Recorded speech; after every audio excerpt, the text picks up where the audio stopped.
The toss of the coin for Keno Go, $40 million jackpot every 3 minutes with Keno Go. The Blues have won the toss. They're kicking to the city end of the right as we look at it in this opening term. Keno Go play with $2 today. Both captains are issuing their last instructions. Darcy Moore does get right into it. And Patrick Cripps is doing his business. He looks like a long speech guy. Don't say in 10 words what you can say in 50. Well, Darcy might say 10 words that they couldn't quite understand, though. What was that word, Darcy? That's the pre-game show for Before You Dig, before every job search, Before You Dig online every time. Who are you tipping, Simo? Unfortunately, I'm going to predict the predictability of halfway through the third, the game opens up and Collingwood skip away by 5. All right, they're heading to their positions. Fans are stretched into the back rows of the stands, which is an epic sight here at the MCG and the foreteller of a massive crowd. It'll be in the vicinity of 90,000. The tickets were exhausted a couple of days ago. It's one of those ones you just have to be there for, given the wild recent history between the two teams and the magnitude of what's at stake early in a fresh season. It's Collingwood and Carlton here at the MCG. Thursday night footy on AFL Nation, and you are with Dwayne Russell. AFL Nation for 4 and 20 pies in our opening term for Host Plus. That's a plus. Ball in the middle. It's DeGoey and Cripps side by side in the middle at the moment. And Hewitt side by side with Nick Dacos, who's also started in the middle. And DeConing gets the first knockdown. He's about to chase it back up. It's kicked off the deck by Houston, who came off the back of the square at half-back. Schultz, hard collision, and a hard collision with his own teammate as well, Darcy Cameron. So we'll find out how he is, but he looks okay at the moment. So at least they've both bounced up. And the restart. Cripps in the middle of it. Umpire's gone down. He'll kick with the outside of the boot, gets it towards half forward, and Mycheck got it 50 from goal, flicks it out, comes to Pendlebury, turns one way, gave it off to Nick Dacos, heads to the goal square, and Bobby got up there a little bit too early. Bobby, he just mistimed his leap and he couldn't quite pluck it, but it had all the signs of a mark of the year contender until he dropped it, and we'll get a ball in forward pocket for Collingwood. Bodies everywhere early. Cameron is a little bit the worse for wear. DeConing got blocked, is unlucky not to get a free kick of that contest. Pendlebury hand passes to the boundary. Cowan is onto it. It's against and over the boundary in the hands of McGovern. That's a big matchup, the ruck battle. It's going to decide a lot around the stoppages. Hewitt's gone to Nick Dacos. Ball tossed in. Cameron flips it to the side. Sard, though, is onto it. That was a hot potato hand pass up in the air. Spiked away by DeGoey. Quaynor onto it underneath. He's in the tackle of Fogarty. Ball it up. 50 out from the Collingwood goal. They're going to the punt road end. All the players in one half of the ground, the Collingwood half at the moment. Ball up on Collingwood's attacking 50. Hewitt gets it. Scrambles a kick away towards the wing. Bouncing ball. Charlie Curnow will get there first. Little tap on it. Gets it. Keeps it alive. Got himself a kick, Charlie. He might be a bit more lively with a run under his belt. He rolls it along the boundary. He gains about 35. And Howe deliberately knocked it out. Didn't take possession. And the umpire said it was a disguised fumble enough. So we'll get a ball in. AFL Nation for Elders. You can rely on Elders in our opening term for Host Plus. That's a plus. No score to either team. A couple of minutes in. Flung back into play. DeConing muscles out. Cameron gave the handball to Cowan. Kick smothered. Ricochet to Hewitt. He goes wider with the handball. Nick Dacos plays a splendid tackle. That looked like an attempt at a don't argue from here. And Hewitt was cooked. So the man who's tagging Nick Dacos got tackled by Nick and he couldn't break out of it. That's going to be a big matchup. Nick Dacos up the line, sat it up. Lipinski had it spoiled by Cowan. That's out of bounds. Underrated part of his game, Dacos, his contest work. He doesn't shirk an issue for someone who's so skilled and talented. He knows how to put his head over the ball. Adam Simpson for MEGT, Australia's apprenticeship experts. Under the Warn stand, pretty much on halfway. DeConing taps it the Blues way. It got past Perryman, who was the coverage. Motlop dispossessed. Ball loose. Up to meet it is Kemp. Straight into the tackles. Ball it up. It's a pretty even stoppage type of game. There's no spares anywhere. Maybe a wing versus wing inside the stoppage, but around the grounds, it's pretty much one-on-one. Ruck's going to work again. Lipinski underneath, fed it away to Perryman, looking for a target forward. He went it out in front of Bobby Hill, who socketed it off the turf. It went to the boundary, and you don't get away with that. The missed kick cost you insufficient intent. Well, virtually saying you should have picked it up. Hewitt, half-back, got it for the Blues. Holds it up. Sorry, Hollands, I should say, has got it at half-back and holds it up. And now drives it to half-forward. Darcy Moore got there. He fumbles the mark. Picked up by Motlop. Puts the Blues inside 50. The chaos ball could work. There's a few about to pounce. Howe goes and gets it. And they pounce on him. 15 metres out from Carlton's goal. But this is the perfect spot for a ball up for the Blues. 15, 20 metres directly out. De Koning to do the ruck work against Darcy Cameron. Ball hits the deck. Came out to Fogarty. And he missed. So first score of the night. We've played 7.5 minutes opening term for Host Plus. That's a plus. And the clock for New Tech Automation for Manufacturing. Howe brings it into Pendlebury. Quick look beyond the defensive 50. Just wasn't quite satisfied. He could find Crisp. So Pendlebury signals his intent to kick it longer. Cameron has to go. Silvani will arrive at the contest and punch it out of play.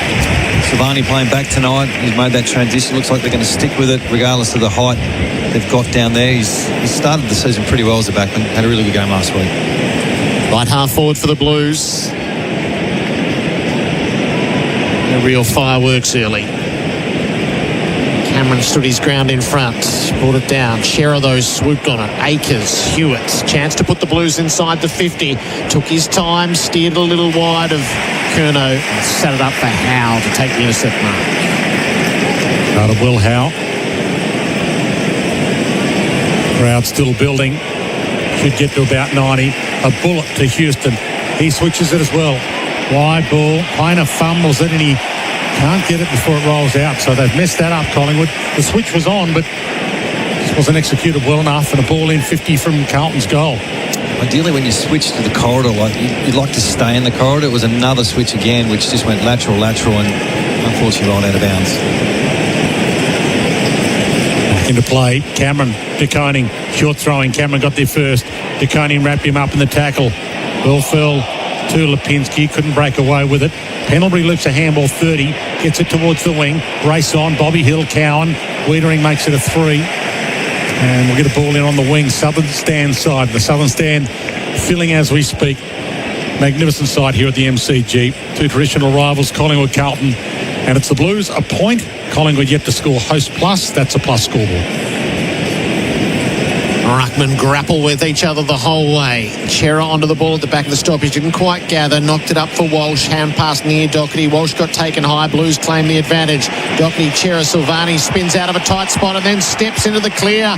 Nice moves. Kick goes forward off hands. Curnow's got it. Fed it to Cripps. Run down by Quaynor. Ball back into disputes. Taken by Pendlebury off to Frampton, who clears the area. Lipinski's out at half-back and the ball sits neatly for him. The worn wing is his. He has 2 bounces to cross halfway. Has a look inboard, then stays down the line. He's gone for Elliott, who's on the lead. Too far out himself. Links it up to Nick Dacos, who thumps it through from behind. It bounced right in front of the post and wouldn't oblige. One behind a piece on the Host Plus scoreboard. That's a plus. Quick kick in. Walsh. Off to Burdessard. He gets it back to a nice run off half-back. He left Mychek in his wake. Heads wide. Young's got it. Good movement this from the Blues. He's got a couple of options. No one's on the mark, so now he can run 10 or 15 if he wants to. He shorts it to where he could have run to Akers, who gets it back to him in the same spot. And then he loops a handball longer and he put Kemp under too much pressure and they've messed it up. Crisp, Pendlebury, Moore, got it in the right hands now. Houston's got it. He thought about McStay, and now the switch is on. Wide to Lipinski. He's got McStay in a short, or Bobby Hill in a long. He goes the long to Bobby. Bounced in front of him. He just misjudged that, Bobby. He waited for the pop bounce rather than going and trying to get it on the half volley. And it rolled away from him, and we'll get a ball in. Adam Simpson, our expert for MEGT. Yeah, if there's any chaos in this game, Collingwood are lapping it up. So the second Carlton bring speed into the game, it's hurting them straight away. Koning the tap. Lipinski, though, won the hard ball. Hand pass to side bottom. Tosses it up inside 50. Marchek, went down, got back up, almost took the mark. Sard off the ground to clear the area. It lands with Hewitt. Brushed out of a tackle. Was able to release the hand pass. Chera and Walsh combine. Walsh brings it into centre field where Akers presents. Kicks out this side over the heads. Just couldn't get it to Young. And Moore runs it the rest of the way over the boundary. A moment passes. What's happening early on, the first 5 minutes? Kick, mark, stoppage, stop. That's Carlton. This last 3 minutes, this is all Collingwood. This is what they live off. Their pressure rating is over 223, and this is the turnover to turnover game that if you get stuck into, you could get in trouble. Ball back into play. DeConey knocks it down. Chris knocked it further on. Couldn't get it to a teammate. That's a little high. From here, it looked high from there, and it's the debutant, Will White, to take it for the Blues on the wing. Dainty little kick, nicely measured to Sardal. The umpire said it wasn't required. So he plays on, goes back to go forward to Silvani, and he gets up and under. Akers might be the leaper here. A few fly, and Akers stays down. Got it, but he was dispossessed. Crisp was got it. He almost threw that away. Could have been a free. White gets it, gave it to Cripps. He chips it around his body nicely to Williams. Down to Walsh. He drops it. He handballs it further on. They might get away with it. White gave it up.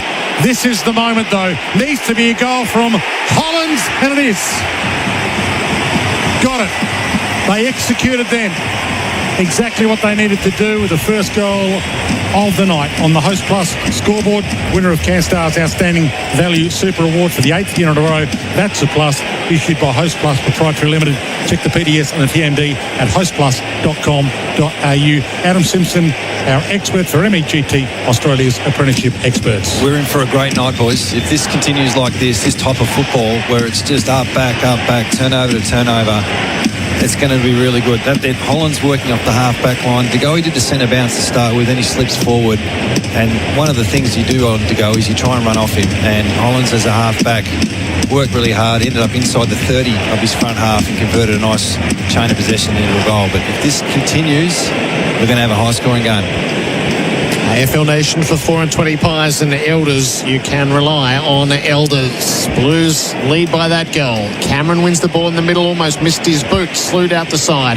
Nick Dacos, though, makes good. He missed his hand pass, so he goes and gets it again. 2 possessions for the price of 1. He's going backwards, hand passed over his head to Houston. Out now to Josh Dacos, and he'll need to use Houston again. There's no way forward initially. Houston bites off the kick. That is ultra aggressive. Perryman brought it to ground, but DeConey is there. Hand pass to Sard, gives it to Curnow. Front line of the centre square. What's he thinking? Curnow right to the teeth of goal. There's nobody there, so it's got to carry. It's not online. It is through for behind. Blues by 7. That's not the kick from Houston, is it? The instruction looks like get it into the corridor at all costs at the moment, and sometimes that's going to fail, but if it works, you score. So it's risk versus reward. He's got it again now, Houston. Keep looking for it. So we'll see if he does look for it here, or whether he's going to be a bit more cautious given his last kick. He's more cautious. He was. Cabot his target, but DeConing out muscles in. That's the debate, isn't it? You know, the debate between that and being brave. And now he plays on into trouble. Elliott smothered it. Ricochets to half forward. And a chance for Josh Dacos to run it out. Gave it to Schultz. Half-back flank. Cut off by Sard. He picked his pocket. He read his eyes. Got it to Akers. Back to Sard. Inside 50. High ball Moore. He called him in. Cameron was there. And Moore called his big man back. Chips it all the way back to Frampton, who's in the defensive goal square. And he's not the hit-a-target corridor guy. Houston is, so he gives it to Houston in the pocket. And Carlton have got to work out whether they're going to let Houston get it there or they're going to shut that down at some stage. Down the line it goes from Houston. Myercheck against Young. Underneath Silvani. Shuttled it around. Lord, Walsh, Cripps, Hollands. Not clear of the pressure. Ran into Cameron. Dispossessed. Holding the ball. Ruckman wins the free kick. Gives it off to Josh Dacos. Back to Cameron. Stepped his way around Lord. Needs an outlet target. That is Crisp. Crisp has it at halfway on the members' wing.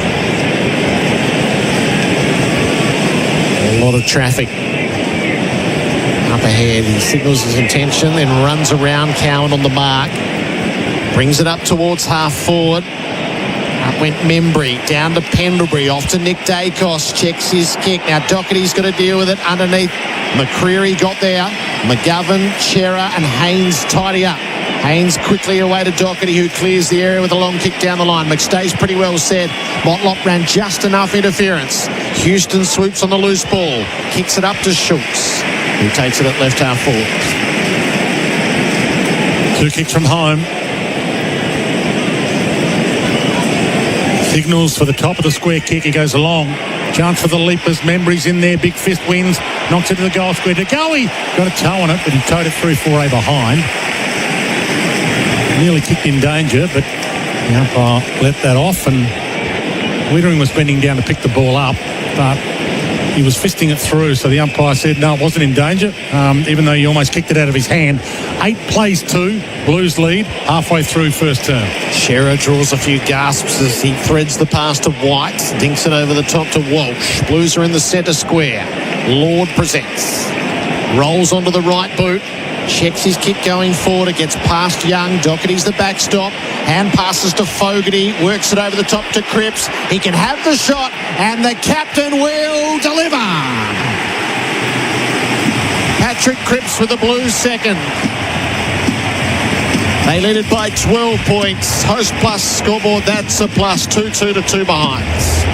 This looks like a different Carlton from what I saw a few weeks ago live, Jared. The ability to handle the pressure. That was a defensive 50 transition goal, which, you know, you don't want to rely on those things, but they really complement what the rest of the game's doing. So they're defending well. Obviously, Collingwood are trying to go through the corridor, and that's the way they play. If they can manage that and match them with the intensity and pressure, they're right up for it. And they've got to do it for 4 quarters, but the start's been excellent. Both teams are around the 200 for pressure factor. They've matched them inside, and they've matched them on the outside at the moment. First term brought to us by Host Plus. That's a plus.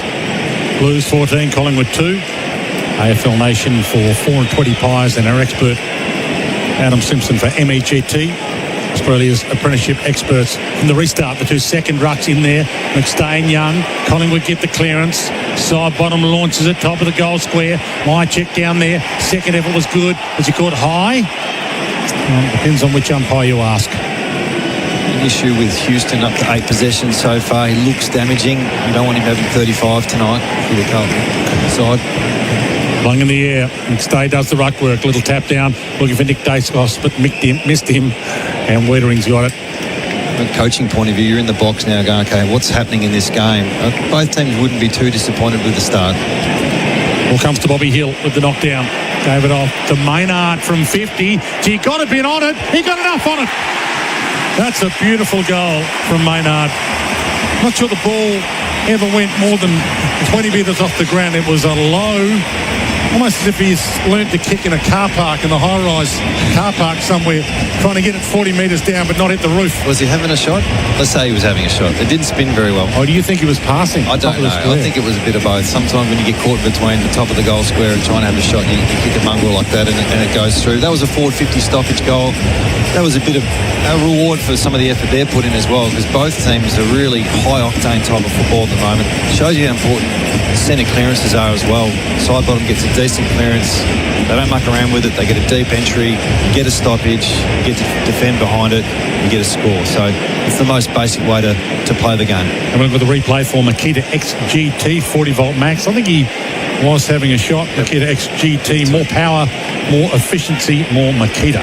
It's become a sneaky goal kicker. That's 3 for the year for Maynard. Back in the middle. Ball spills out the side from the ruck contest. Off the ground went Perryman. It landed fortuitously with Schultz. Tosses it up to full forward. It clears the initial pack. Has to be dealt with at the back. Silvani didn't quite deal with it. Gave Elliott a look. Stripped of the ball by Wiedering. It hits the behind post. Throw it in.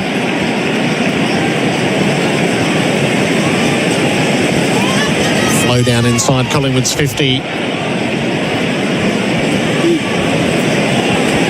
Umpires looking to level things up. Stay in Young. Stay clearly to the front. He wants Nick Dacos. Doesn't quite have it. Lord beat him to it. Then he had his kick smothered. Came Perryman.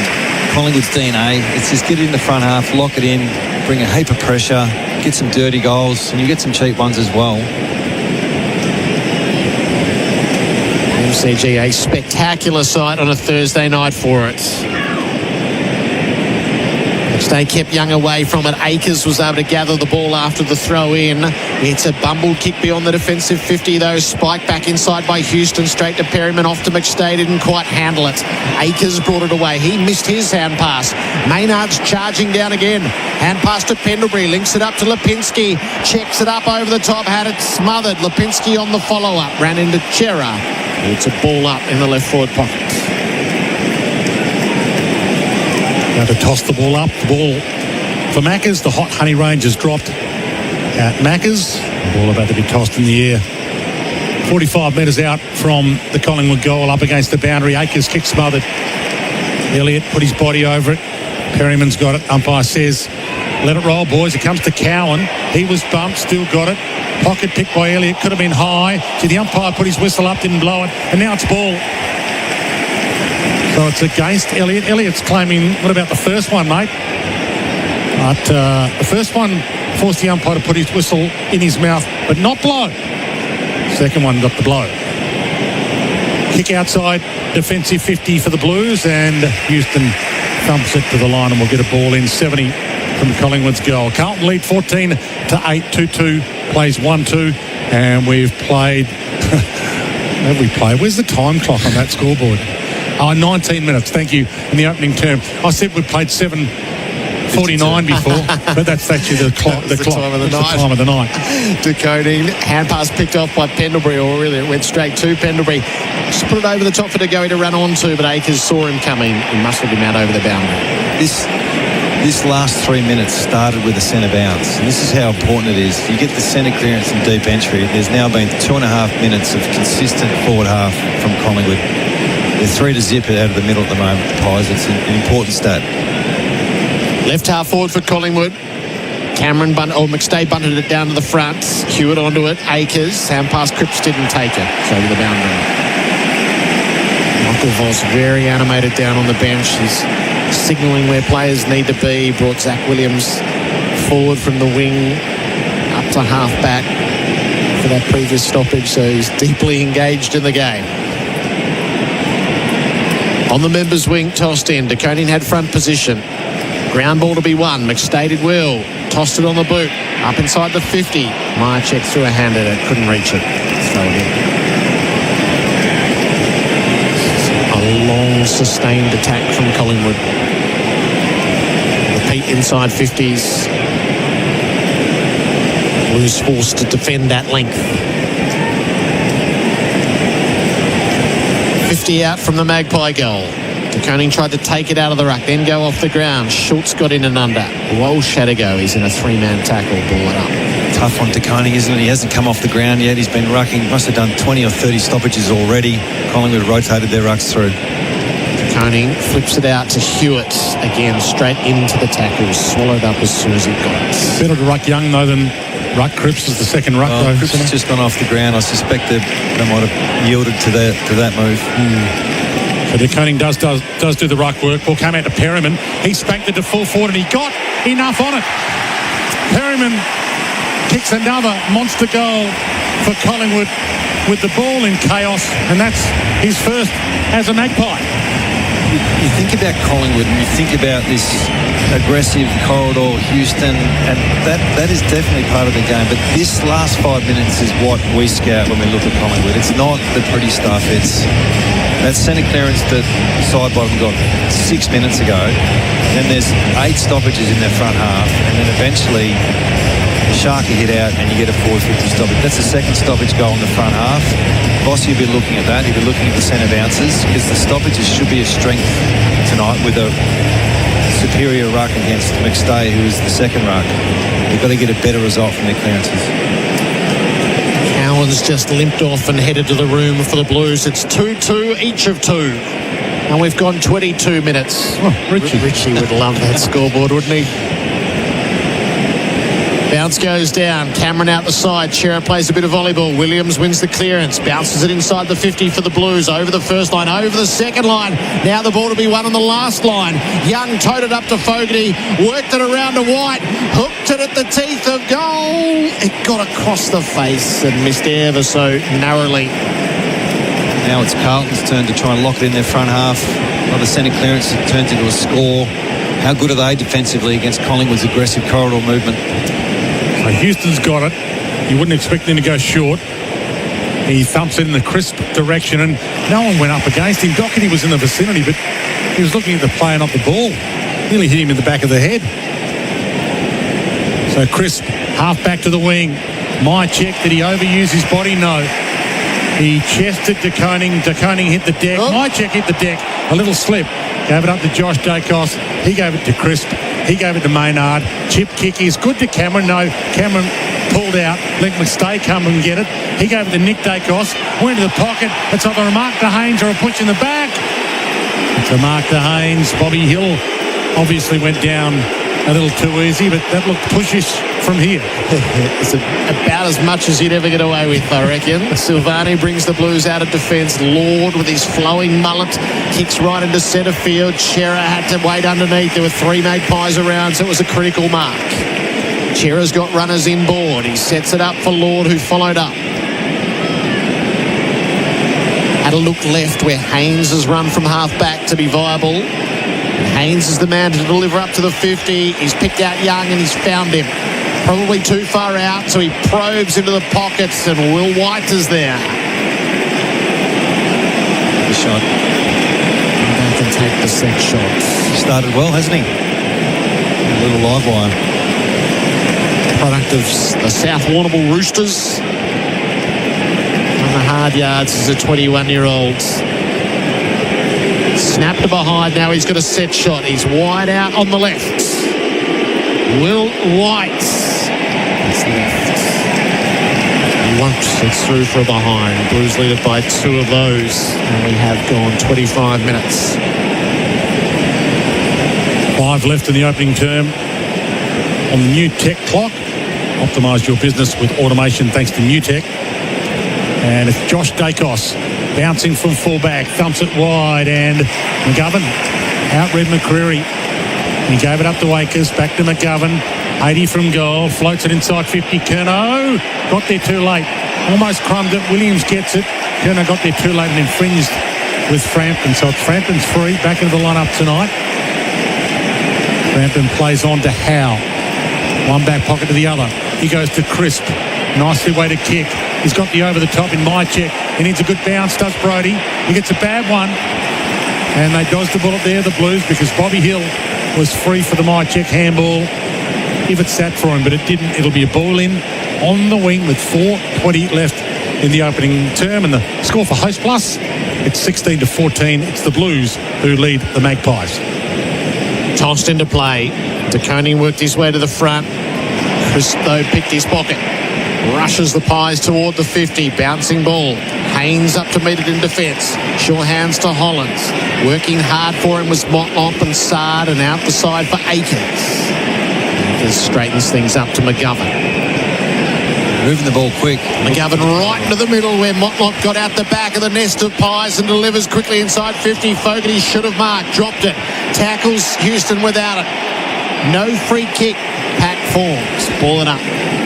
Ball is pinging around at the moment, Jared, and both teams look really dangerous off the turnover. The instruction clearly is turnover, switch and go. De Koning out of the ruck, had his kick smothered.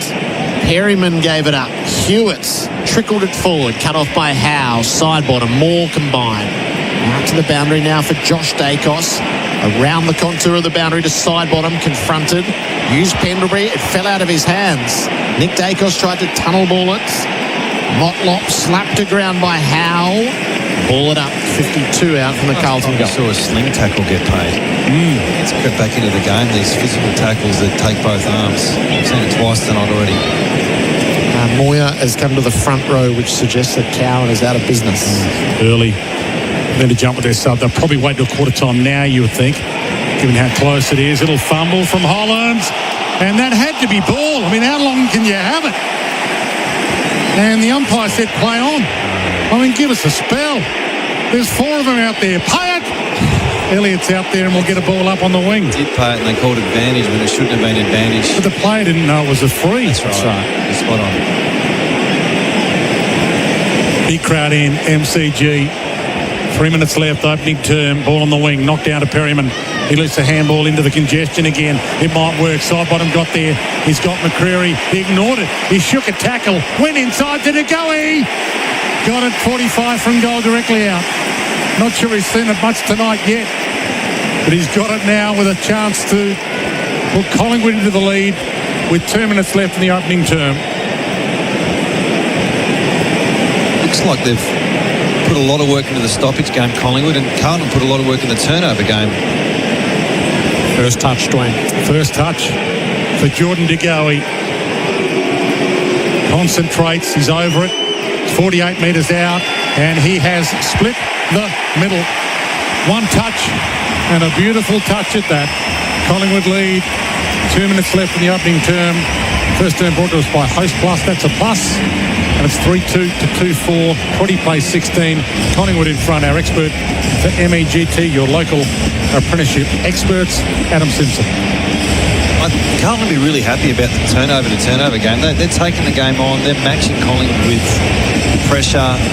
The ball movement looks sharp. It's actually the stoppages that's the main concern. They've conceded 3 goals from clearances so far in the first quarter. That doesn't bode well for a full game. You don't want to be 12 goals from stoppages by the end of the game. So it feels like if you're talking quarter time, continue the stoppage game for Collingwood. If Carlton can get their strengths around there, because their ruck is clearly dominant, they should be able to match that.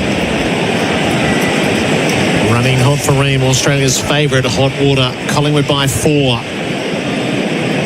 2 minutes and change to play.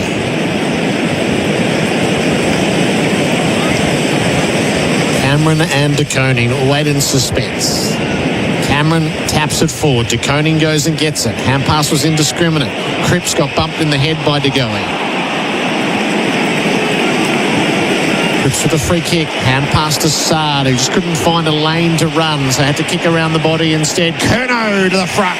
Takes the mark. Why the boos, Jared? Just because it's Collingwood crowd, or? Yeah, I guess so.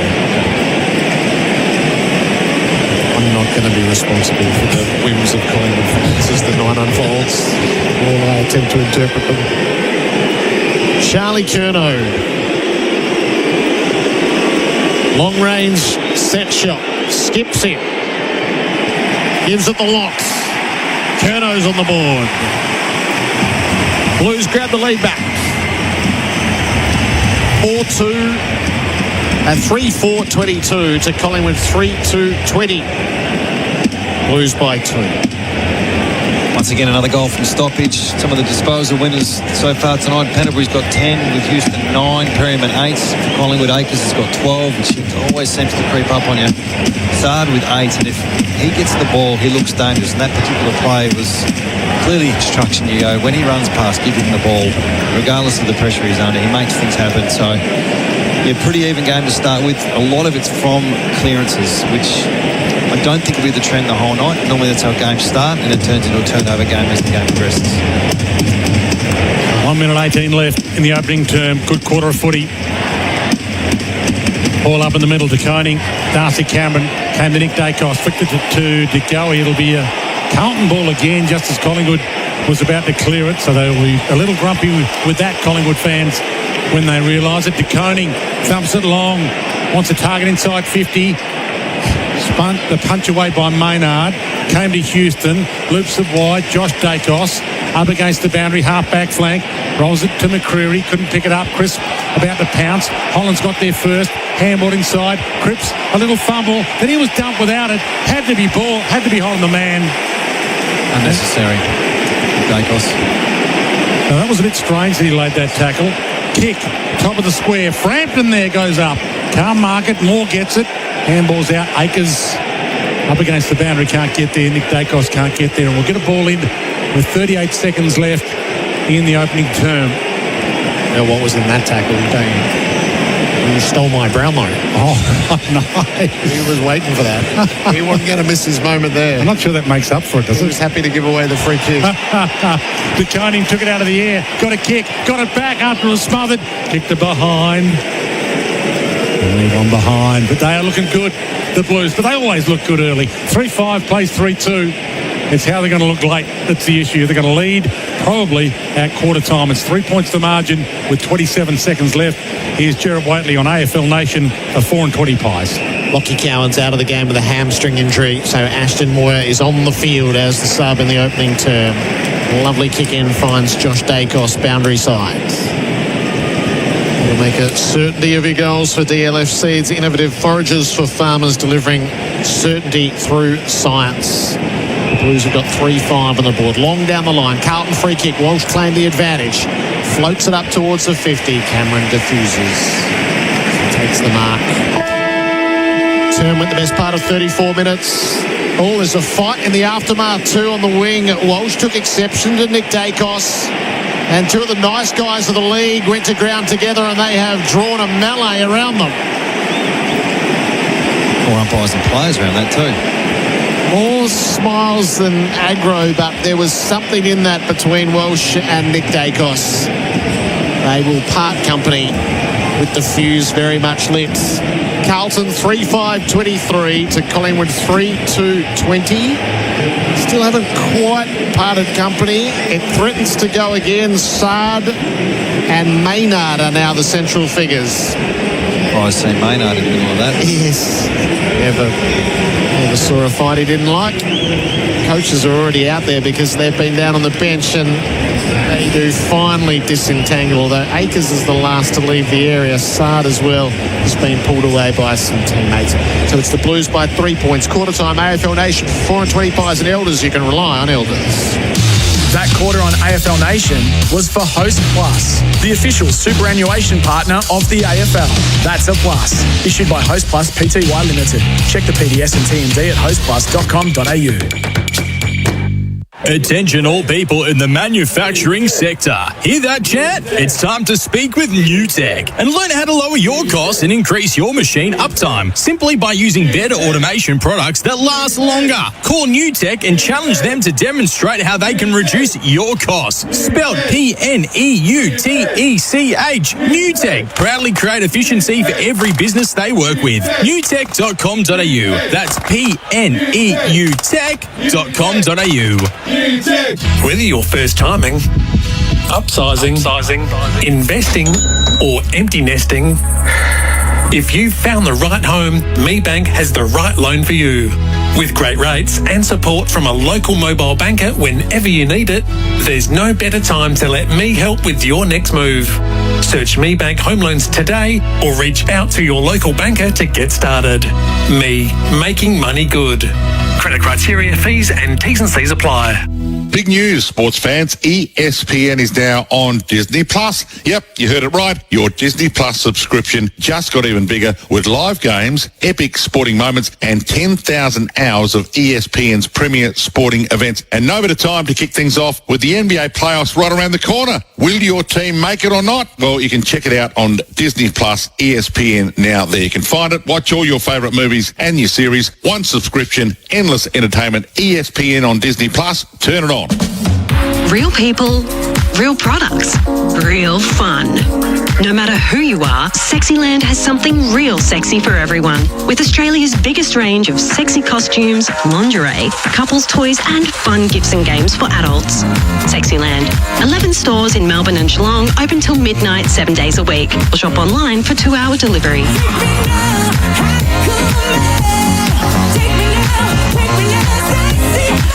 Sexyland.com.au.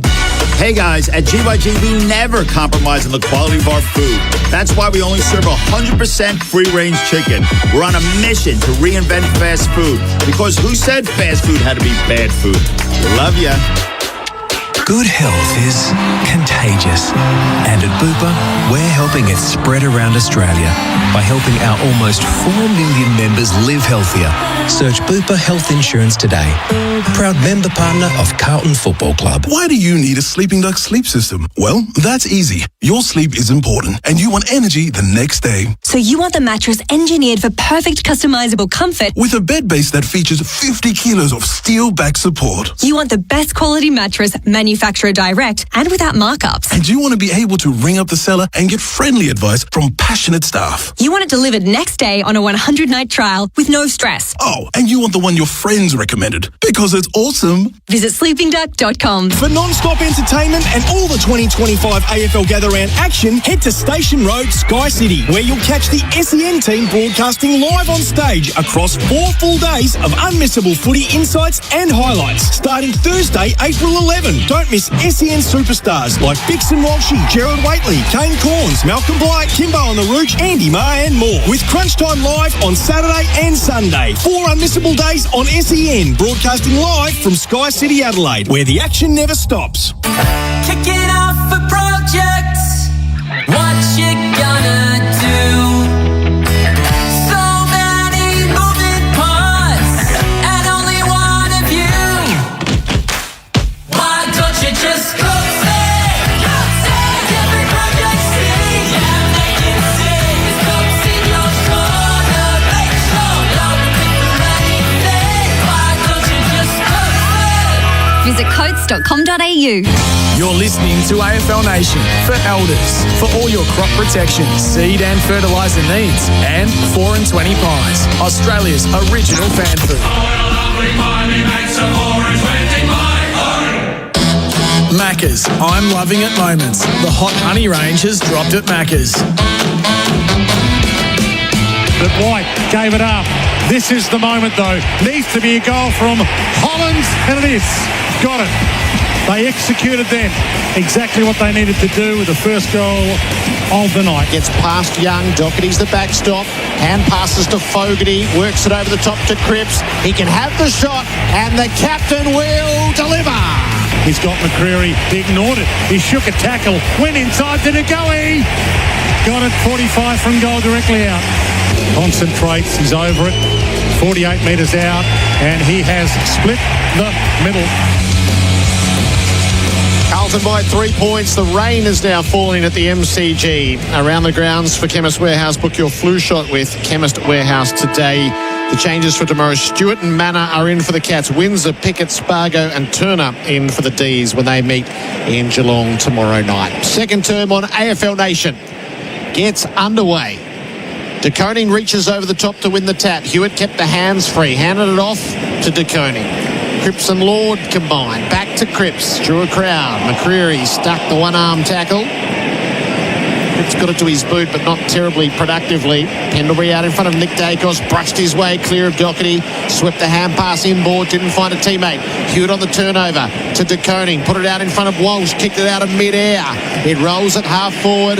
Quaynor gets back in front of Curnow. Paddled it away. Needs support. Frampton is there. So too is Motlop. Motlop sticks the tackle. Frampton wriggled around, but that's holding the ball. Motlop's ball. Left half forward, 70 metres out. Hand pass to Doherty. Kicks to the hot spot. Cameron has fielded. Here they come. De Koning made the spoiled goal side. Young was a chance. He couldn't handle it cleanly. Maynard stabbed the pass to Crisp. The Pies survive.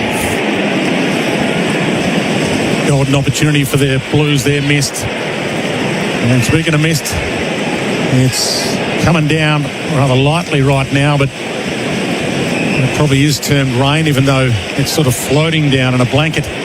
Pendlebury gets it, heads wide. Wiedering got there first, turned his body. Couldn't take the mark. Crisp gathers, gave it to McCreary. Half hill, got a toe on it. Kick found Haynes. He gave it to Hewitt. His handball a bit too slick for McGovern. And it's in the wrong hands now if you're a Blue. Nick Dacos to McCreary. Slaps on to Elliott. Tucked into the pocket. He goes for home. It's across the face. And he hits the behind post. It's on the full. Would have kicked it if it was last quarter and scores were level.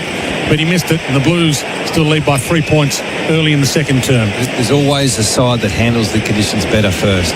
And at the moment, probably lean towards Collingwood the way they play. Lord has pumped the ball to half forward. Curnow took a two-grabber, pitted against two opponents. Centres it up. De Koning won't get it on the full. Crisp arrived and wins the intercept. So the Blues blow one there. Pendlebury lends a hand at half-back. Gives ground to Josh Dacos. Steers the pass out. Membry waited, attacking it. McGovern can put the Blues back inside. Oh, he's missed his target badly. It's out of bounds in the second minutes. And again, it's execution. Vossi's talked about it all week. You hit the targets, you're a hell of a lot better side than a team that doesn't hit the targets. Conditions probably suggest just get to the top of the goal square and get it to ground as well. Darcy Cameron took De Koning out of the contest. Umpire said no, he didn't play on. Sidebottom slapped it outside defensive 50. Rolling ball. McGovern got there. He's caught though. Well tackled. McCreary didn't cook his tackle and get him high. We'll get a ball up 1 metre in from the boundary. No, we won't. The umpire will walk 3 metres in and toss it in the air. De Koning and Cameron. Ball knocked down to Doherty. Got a kick, but I'm not sure if you can count it. It's on the full. 23 plays 20. Blues have had it around their half-forward area for a while, but done nothing with it. It's the Blues who still lead by 3 points, though. A couple of minutes in second term. Josh Dacos on the restart. Kicks up to halfway off the hands of the pack. Elliott has drifted up. He balked the hand pass initially, then gives it to Nick Dacos, who was hot. And he was taken down by Cripps. No free kick on the turnaround play there. De Koning, hand passes to Wiedering. Kick the belly of the ball out on the full. You've got the sloppy skills by foot from Carlton and the sloppy skills by hand from Collingwood at the moment. It's just it's a bit of a stalemate between the arcs. It's a shame that the rains arrived because it drains a bit of the quality that we saw the first term out. Josh has got to start outside the boundary. Blues by 3 points. 4 scoreless minutes thus far in the second quarter. Josh Dacos gives it all he's got. Elliott has a fly, but Wiedering always had front position, takes the mark, releases Doherty, pumps it forward. Young's got the one-on-one. Moore came over the top, made the spoil and the gather, and passed around the boundary daringly. Josh Dacos, the ground ball. He missed his target by hand. Doherty on the turnover. Walsh got taken down without it. So the Magpies fans have all checked their phones at quarter time. It's 11 free kicks to 3 against them. That one was plain as day. And board to Hollands. As much as you want a connection here, there's nothing wrong with getting as deep as you can. Put some pressure on. Hollands has kicked it to the lead of Young. Up went Pendlebury, dropped the mark. Motlop is threatening, gathered, hand pass out in front of Young, goes to ground, kept momentum going. Kemp onto it, ran flat bang into Quaynor. Kemp with his legs on top of the footy, holds it in the goal mouth. So you can't thump it through on the full. It's 3 metres away from that goal line, or more importantly, the behind line, if you like. Can't thump it through on the full. Darcy Cameron does get a hand on it. It's knocked toward the boundary, tackle laid, and a roll out of play. And if you have joined us late, Ashton Moyer is on the sub for the Blues, and Lockie Cowan is out of the game. The Blues have already jumped with their sub. Ball in forward pocket for them, and they lead by 3 points, 23-20. Back into play. De Koning gets their front spot, missed it. Ball fell to Lord, gave it to Walsh, gave it to Doherty, 40 from goal. Nick Dacos wrapped him, he gave a handball to Hewitt, slung 360, back to Walsh, caught. Did he get a handball? And we searched for the boundary, and the umpire says, no, you won't. I'm going to even this free kick count up a bit. And Collingwood get the free for holding the ball to McCreary on a half-back flank. 3-2 plays 3-5. Scoring the second term for Mate, Internet and Mobile. McCreary up the line. Wiedering the sweetly timed fist all the way to the boundary. Rain cleaned up a little bit. Jared out there. Softened a little bit, so the ground looks like it drains pretty well. The players have handled the conditions pretty well as well. It's seen a massive difference in the skill level. Adam Simpson for MEGT, Australia's apprenticeship experts. De Koning to the shallow throw in, didn't gather it though. Off the ground goes side bottom.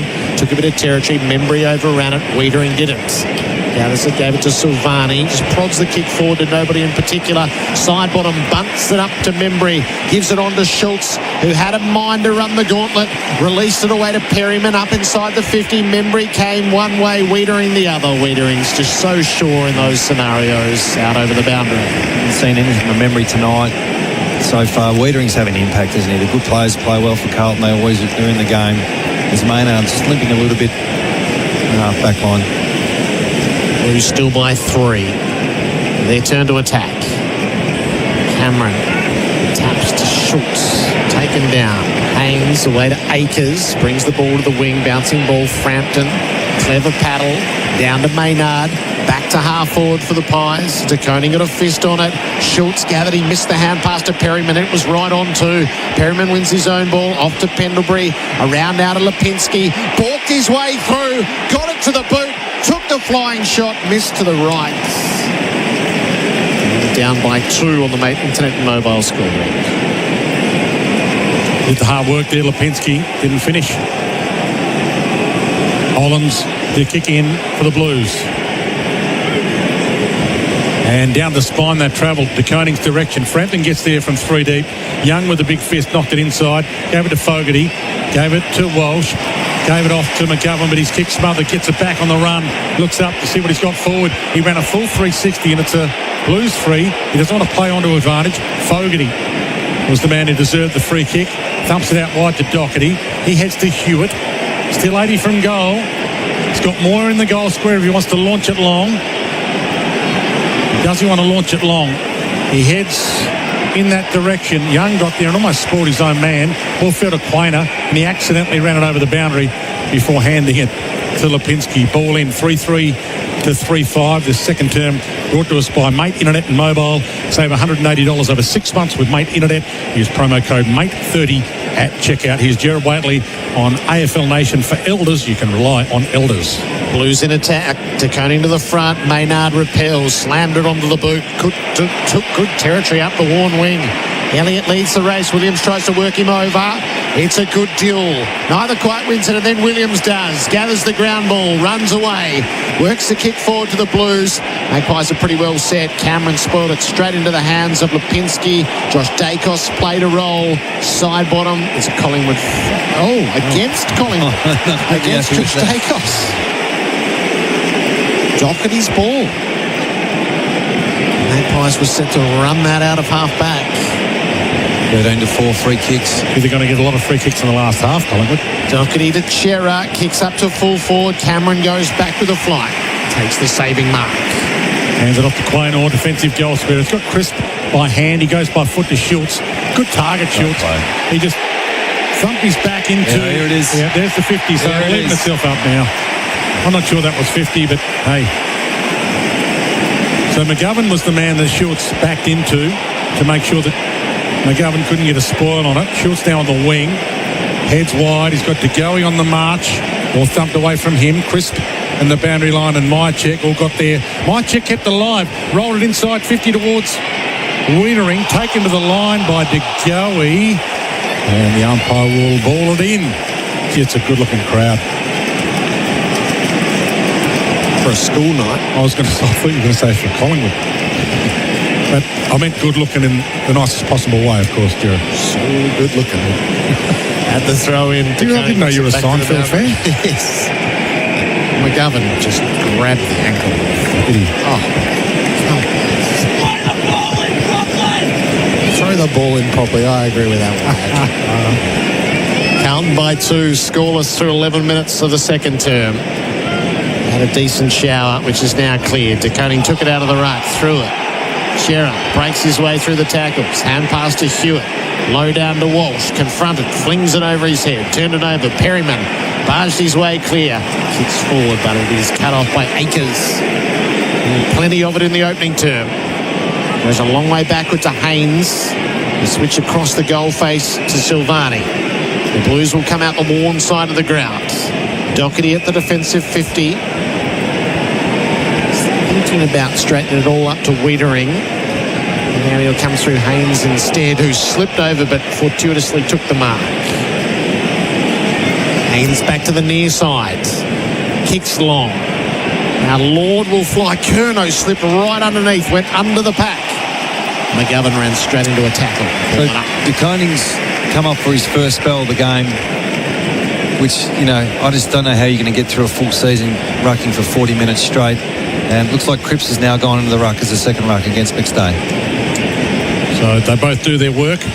Side bottom nearly got a kick away. It's still in the congestion. Side bottom gets it back, loops a handball wide though. Haynes and Schultz. The ball bounced unkindly for Haynes initially, but it hit him in the nose, and that meant he was still able to run onto it. Turned over. Nick Dacos. He turns it over.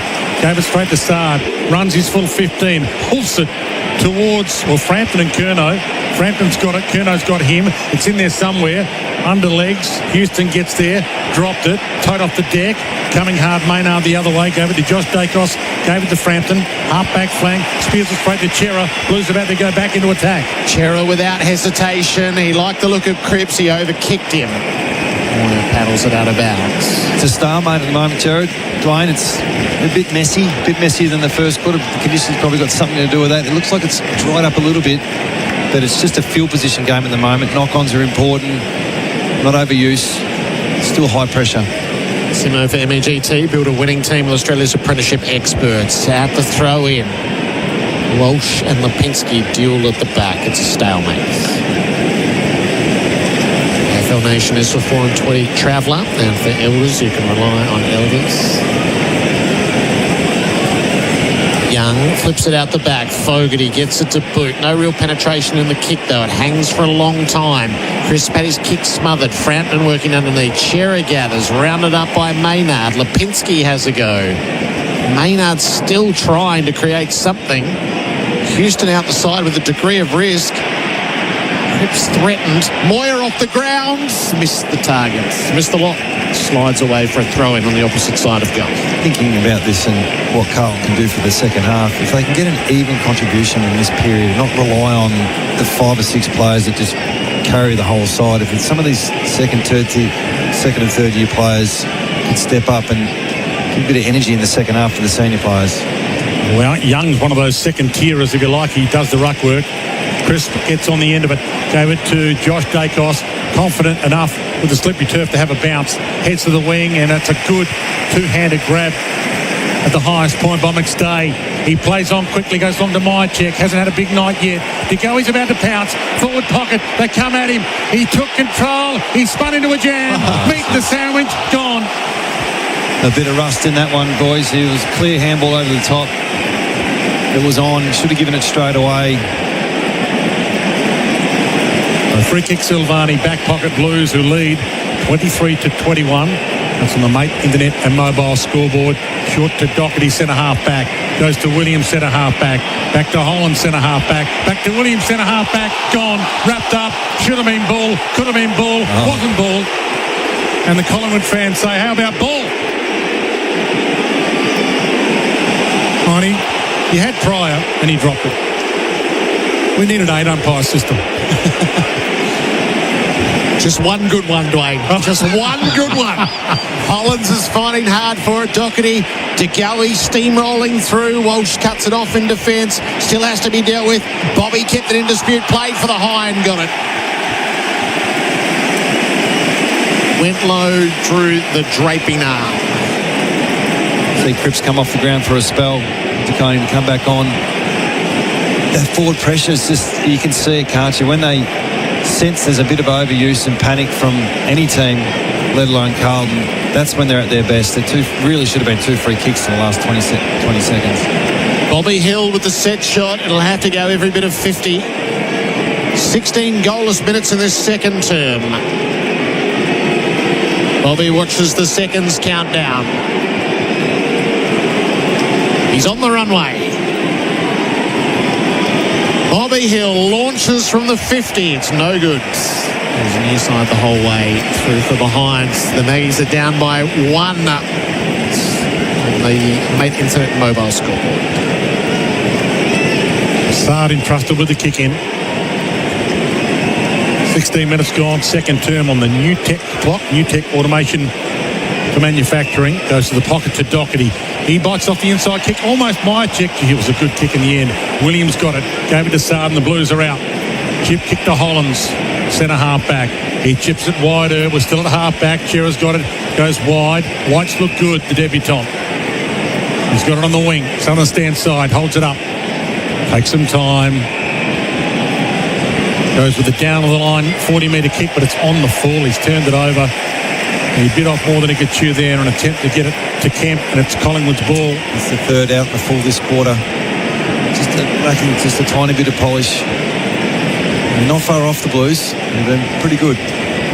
Houston has the kick. Worked ever so well up the line to Lipinski. I've seen Collingwood do this plenty of times before, where the kick from here is more direct, more corridor, more aggressive. Lipinski finds Myercheck. It's a pull kick. You make a really good point though, Simo, because the players get attuned to something that is a trend. So they would block the corridor, but then something against the trend is the change-up that you need. It's really obvious when you scout Collingwood. They point where they're going to kick it. So everyone knows, but they still seem to find a way to get that connection. Brody Myercheck's turn from long range gives it the lot. It's across the face and helped through for a behind. So scores a level. 3 behinds in 18 minutes of this term on the Mate Internet mobile scoreboard. Save $180 over 6 months with Mate Internet. Use promo code MATE30 at checkout. From a coaching point of view, you're thinking, well, whose game is this at the moment? Who's happier? And I really can't tell. I think both sides have got parts of the game in pretty good order, and both sides can work on some different areas, and hence the no scoring, and the scores are level halfway through the second quarter. So Saad to Walsh to Silvani, but they're still inside defensive 50, and now the aggressive kick down the middle, beautifully delivered to Chera. They're out here, the Blues. They're off and running. Collingwood folding back, and maybe it's too slow a movement. He goes to Saad. They want to get it to Saad for his run, but it allowed Collingwood to set their zone up. Short to Williams. He's still a half back. And now the looping ball, Maynard. Oh, he doesn't swallow it, Maynard. So it's a live ball, chaos ball, half forward. Cripps couldn't trap it. Fogarty lays a tackle. 50 from Carlton's goal. There's 7-8 players on it. And really get a ball up. I'm impressed with Carlton's back half ball movement. From what I saw against Hawthorn a few weeks ago, it's definitely something they've been working on over the last couple of weeks. Turning gets rid of his opposing ruckman. Motlop works hard underneath, but to no avail. So you're a 2-ruck guy, Simo? I was when it was working. Then it stopped working. So it's horses for courses. Teams are more and more now just playing the 1 ruck and a makeshift second ruck, which you can really expose if you get a mismatch at some stage. So sometimes you try and change your rotations to get that mismatch. Ball back in the hands of the up for Maccas. The hot honey range at Maccas has dropped. Chera works it up to full forward for the Blues. Loose ball off hands. Fogarty closing. Houston's just did enough to bring him to ground. Kemp ended up with it. Missed the kick badly. Out across the face of goal, and another out on the full from the Blues in this second term. They have been wayward and they are scoreless.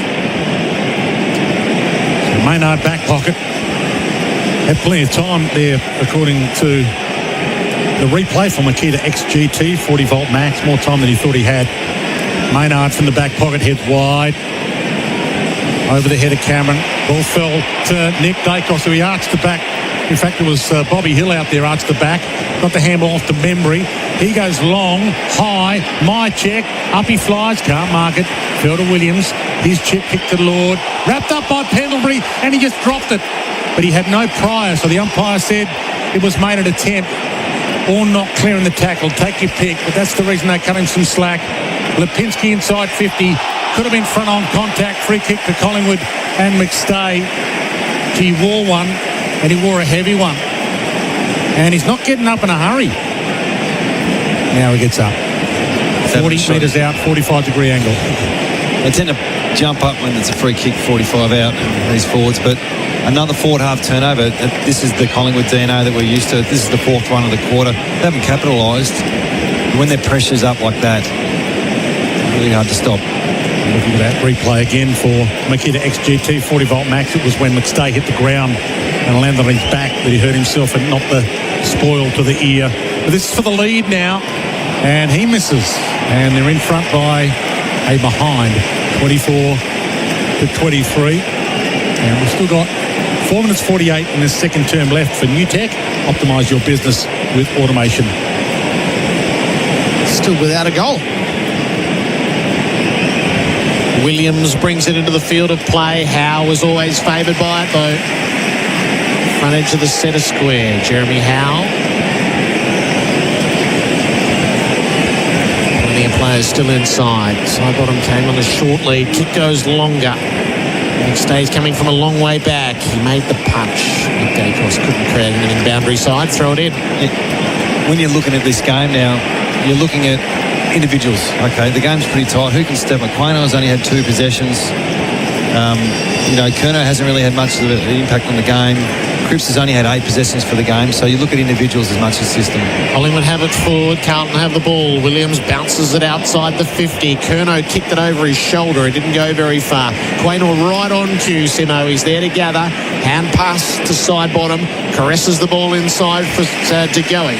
There's another one, DeGoey. Hasn't had any impact at the moment. Between the wing and right half forward for the Pies. DeGoey signals his intention to kick it in long, and so he does. Myercheck's in the hole. You see, it's so frustrating when you're a coach and you scout it and you tell your players, listen, when he points, that's where he's going to kick it. And unless it's a pull kick that's just a special play. But essentially, we all know where it's going. And whether you take a bit off the kick or not, every time they enter 50 on a slow play, they'll point to where they want to kick it. It used to be to Cox to bring it to ground. Now it's more for a mark. Brody Myercheck, surely the first goal of the second term, deep in time on. No, he's hit the right-hand post. So the Pies out of yet another behind. They have kicked 5 of those in this term, and the Blues are scoreless. She's not going to go on and name the game this quarter, is she? We're going to shoot into space to try and get a few to follow us in planets afar. At least it's close. That's true. Carlton is still in the game, and we just hope it doesn't play out like it normally does. The Wiedering to Lord on half-back flank for the Blues. Short to McGovern. Nice ball used to the middle. He goes to Williams. Back to Lord. He runs half-back and he launches. Heads wide. Makes its way to Akers. He looks up. He's got Jarrett on the move. This is a perfect move from the Blues. And lace out with a ribbon on it. Well, Hewitt might get it on the flyby from Kemp. And there's our first goal of the second term. Coast to coast from the Blues. And that'll give them some encouragement. That was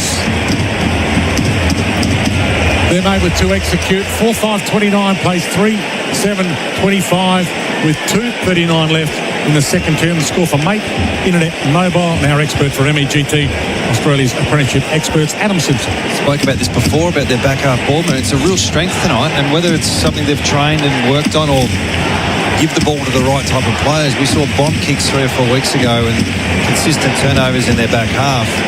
Tonight, when they get out off the turnover, they're looking really dangerous. They're looking for the corridor, they're looking for overlap. They're falling down a little bit in the front half, but to get it from D50 to centre forward, that's something you'd show at half-time. It's just the last bit of connection inside your forward 50 you need to address. Kemp again shows himself as the flexible player. Flexelt, the only flexible on lice treatment for sheep. Blues by 4. 2.5 to go in the term. Ball to be won in the middle. Socket off the ground by Cameron. DeGoey's on the follow-up. Almost has it. Does. Tackled by Walsh. Released it near Hill. Couldn't quite gather. Holland's brought down. Ball up. Jason to the centre square. Pies slightly into attack. Johnny reached up. Cripps played a bit of volleyball. DeGoey left it behind. Cripps dispossessed. Hewitt comes through. Off the ground goes Sard. Indiscriminate ball. Up comes Sidebottom. Spins out and then into trouble. Got caught by Walsh. Holding the ball. Walsh's ball. Eager to move it. Plays the worn wing. Akers has made space. Didn't quite mark. Goes back and gets it. Dabs it up the line to Young. Akers kept going by. Young didn't give it. Instead, he kicks close to the boundary. He hasn't given anyone any chance there. And Frampton leads up on Moyer and takes the mark. So the 1-minute signs are on the bench at the moment. Frampton in the back pocket.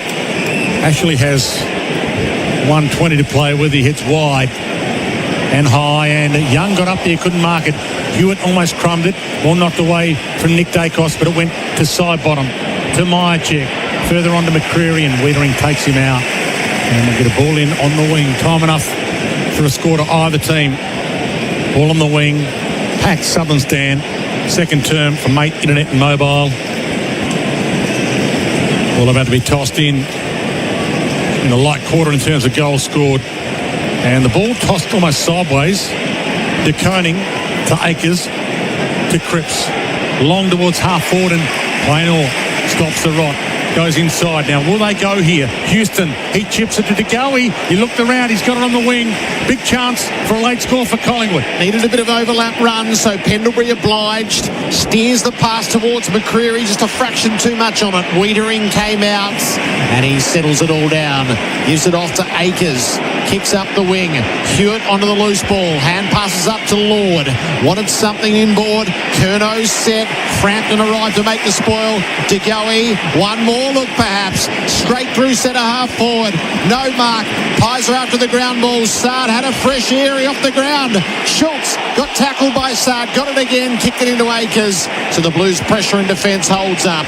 Williams around to Hewitt.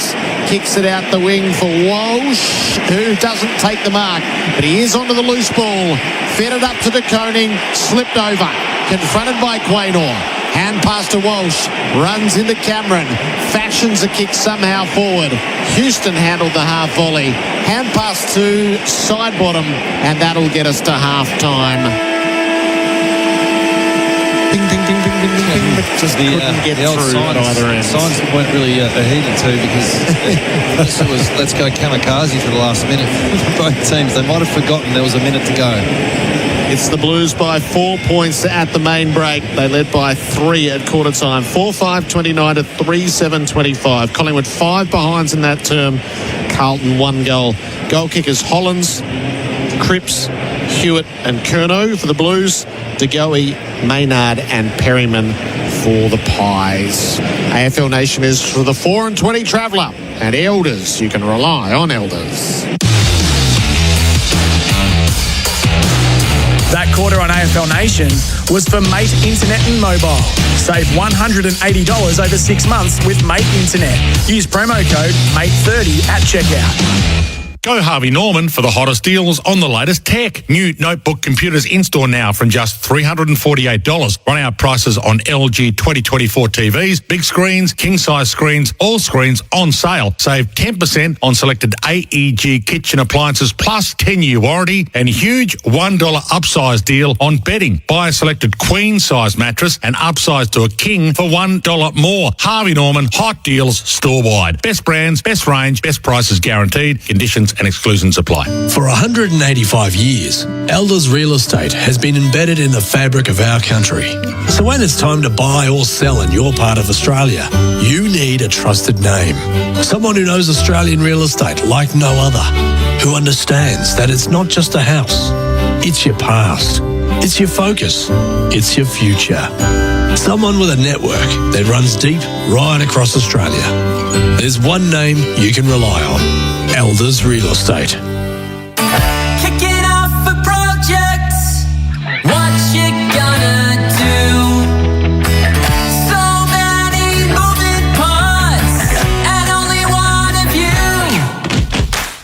Why don't you just go say every project sing? Yeah, make it sing. It's coats in your corner. Make sure you're looking for anything. Why don't you just go say? Visit coats.com.au. Real people, real products, real fun.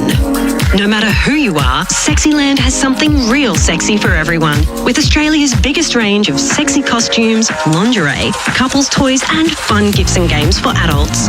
Sexyland. 11 stores in Melbourne and Geelong, open till midnight 7 days a week. Or shop online for 2-hour delivery.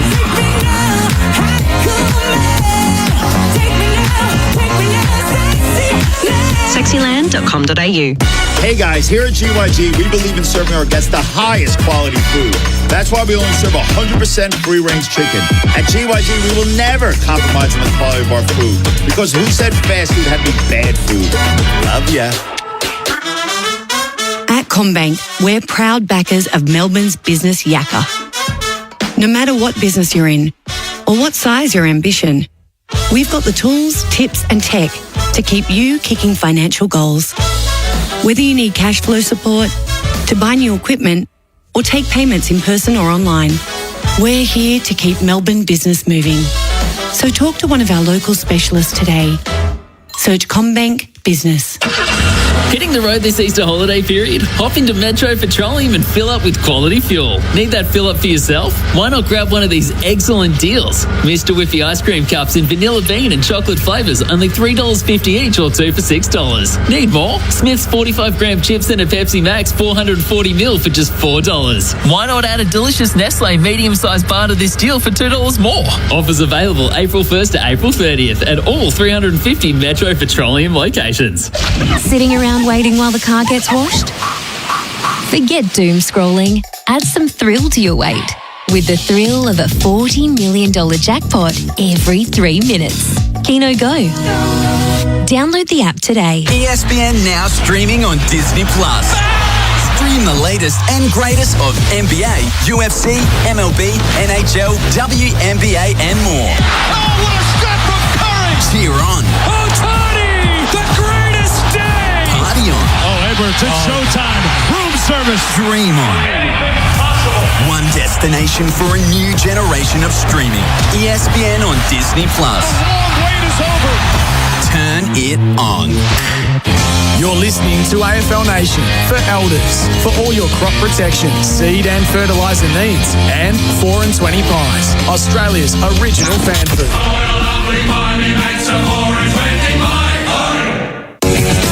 Makes its way to Akers. He looks up. He's got Jarrett on the move. This is a perfect move from the Blues. And lace out with a ribbon on it. Well, Hewitt might get it on the flyby from Kemp. And there's our first goal of the second term. Coast to coast from the Blues.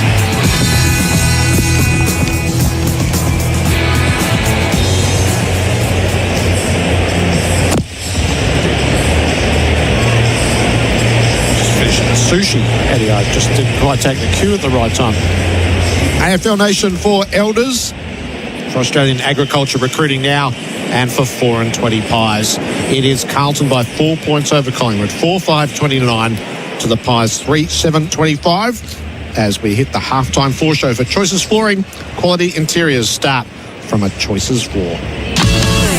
The halftime floor show for Choices Flooring. Inspire and visualise with Room View, our instant room visualiser.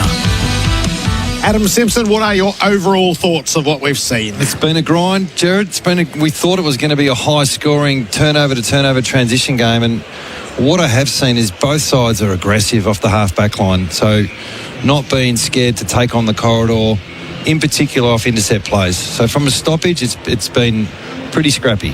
But from a turnover point of view, both teams are getting it from D50 to centre forward pretty easily, to be honest. I think they'd both be reflecting in. When you get to half-time, you show probably 3 clips. One maybe, hey, listen, this is how we expose Collingwood or Carlton, and one, we got to tidy this up. And then the other part is the matchups. So you'll talk about that as a coaching group. I think both of them will be giving a big tick on their back half ball movement. They'd both be looking at how they're going to convert their ball movement in the front half. So whether it's a bit slippery, it's a bit wet, it's a bit hot, let's just get it to a position, or let's lower our eyes and try and connect. Because we've seen some pretty good flow to a point, and then there's been a turnover game. So from a numbers point of view, I mean, nothing's jumping off the page from any particular team has got an advantage. Carlton are plus 11 at the contest, and most of that's pre-clearance. So playing to their strength in that space.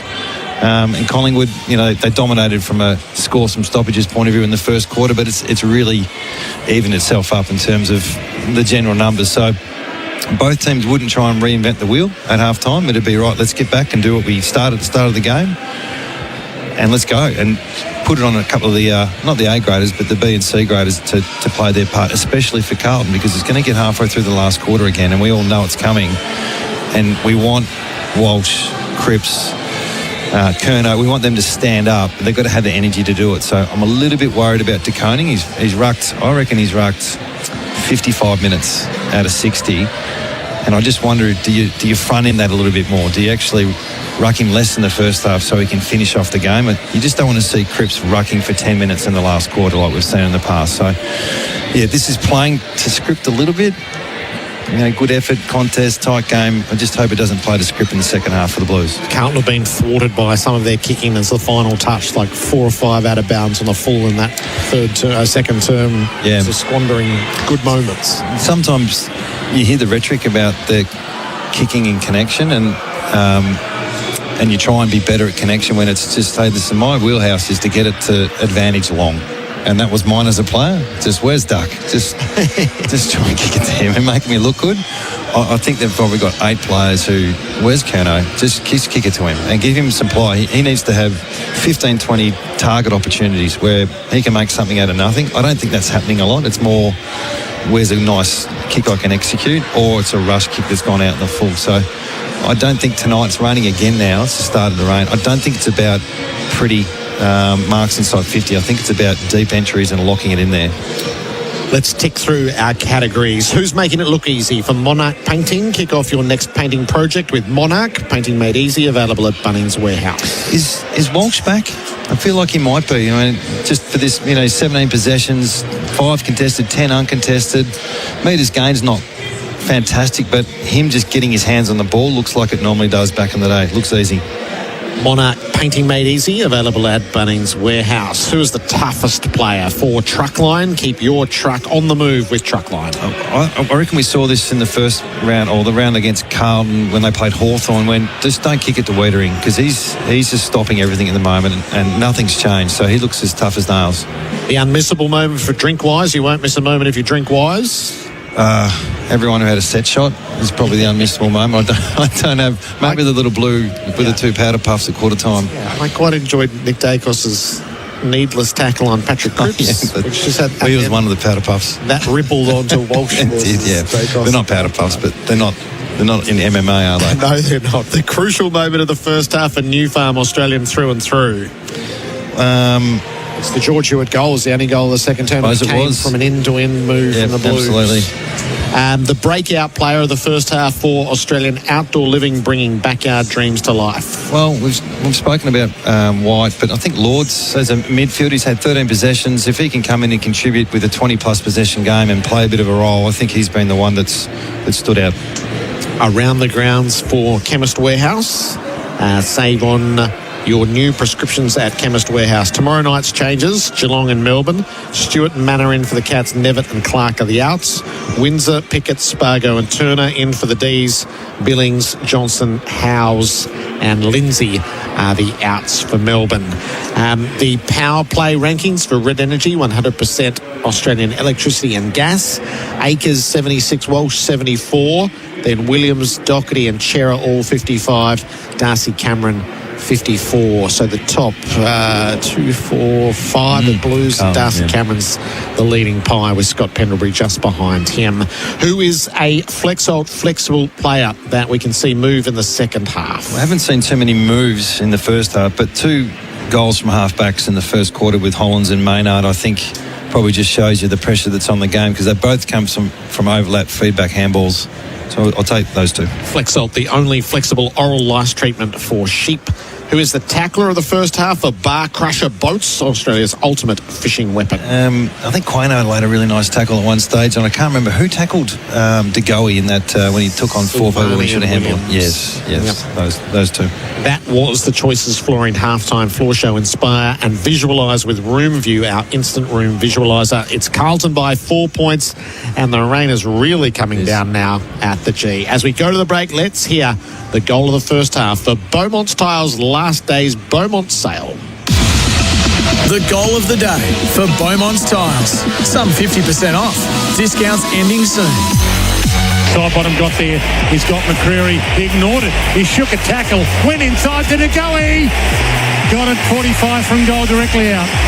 Not sure he's seen it much tonight yet, but he's got it now with a chance to put Collingwood into the lead with 2 minutes left in the opening term. Concentrates. He's over it. 48 metres out, and he has split the middle.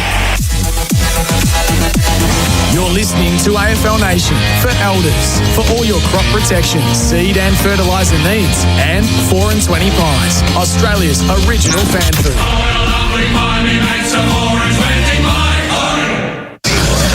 Looking for your next fishing weapon? Bar Crusher is Australia's leading fishing boat builder. That's because Bar Crusher boats lead the industry in design excellence and quality to ensure they produce the most advanced plate aluminium fishing boats on the market. Get your ultimate fishing weapon in 2025. Find Bar Crusher boats at Bar Crusher Melbourne on Quality Drive, Dandenong, or build your dream boat online at barcrusher.com.au. I do enjoy gardening. I'm a bit of a green thumb, catching up with friends and family. I'm a pretty social person. Outside of work, I read a lot. I do a bit of crafty stuff. Every Monday I do the cooking at the Soup Kitchen in Geelong on Marlborough Street and cook breakfast for about 65 people. I like to travel once a year, go away on a fairly decent holiday somewhere in the country. Get to know the team at tobinbrothers.com.au. Tobin Brothers Funerals, celebrating lives.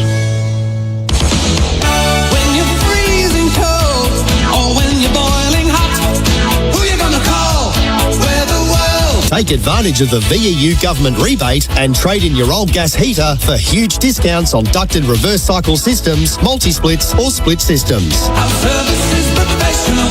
Prices are unbeatable. We're the biggest and the best, and we do it all for less.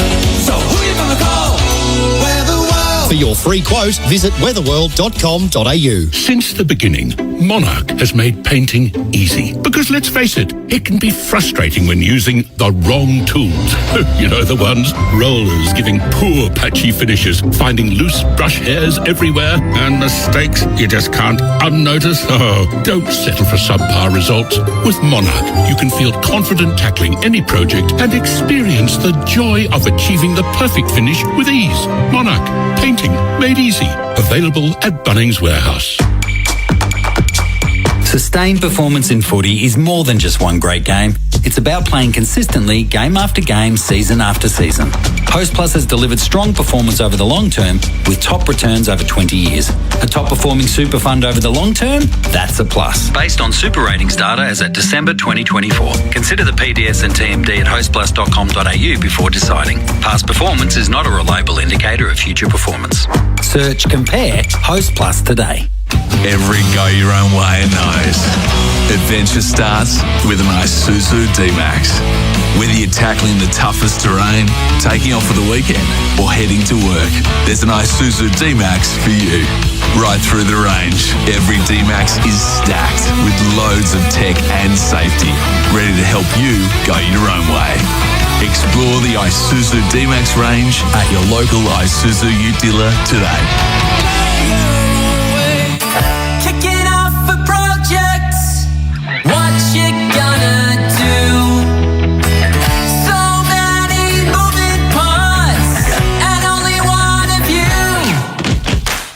Why don't you just go say every project sing? Yeah, make it sing. It's comes in your corner. Make sure you're anything. Why don't you just go say? Visit coats.com.au. ESPN now streaming on Disney Plus. Stream the latest and greatest of NBA, UFC, MLB, NHL, WNBA, and more. Oh, what a shot from Curry! Cheer on. Ohtani, the greatest day! Party on. Oh, Edwards, it's showtime. Room service. Dream on. One destination for a new generation of streaming. ESPN on Disney Plus. The long wait is over. Turn it on. You're listening to AFL Nation for Elders. For all your crop protection, seed and fertiliser needs. And 4 and 20 Pies, Australia's original fan food. Half-time here at the MCG, maybe 88, 89,000 in the house. Maybe we'll get over 90. It looks a little empty at the moment in a few bays because the rain has come down at half-time. A few have run for cover, but the second half not far from getting underway on AFL Nation. For the 4 and 20 sausage roll and for Elders, you can rely on Elders. If you haven't been with us from the outset, Carlton led at quarter time by 3 points, 3-2 to 3-5, and they lead now by 4 points, 3-7 to 4-5. They kicked the only goal of the second term, and this third term is brought to us by Deutz Fahr Tractors. The Deutz Fahr Warrior range from 170 to 350 horsepower. It's Deutz Fahr Evolved visit deutzfahr.com.au. Our expert for MEGT, Australia's apprenticeship experts, is Adam Simpson. We'll hear more from Adam shortly. MEGT build a winning team with Australia's apprenticeship experts. And there is maybe a big moment coming tribunal-wise this week with the Houston bump, which will be analysed. Didn't look like he was going for the ball, shaped the bump and caught some head contact, and that might end up being one of the bigger moments for Bendix Brakes. Put your foot down with confidence at Bendix Brakes. And there has been a number of contenders, maybe for point of the night, but there hasn't really been too many goal of the night contenders because it is a low-scoring game, 4-5 to 3-7. But when we do get a goal of the day, we'll bring it to you for Beaumont Tiles.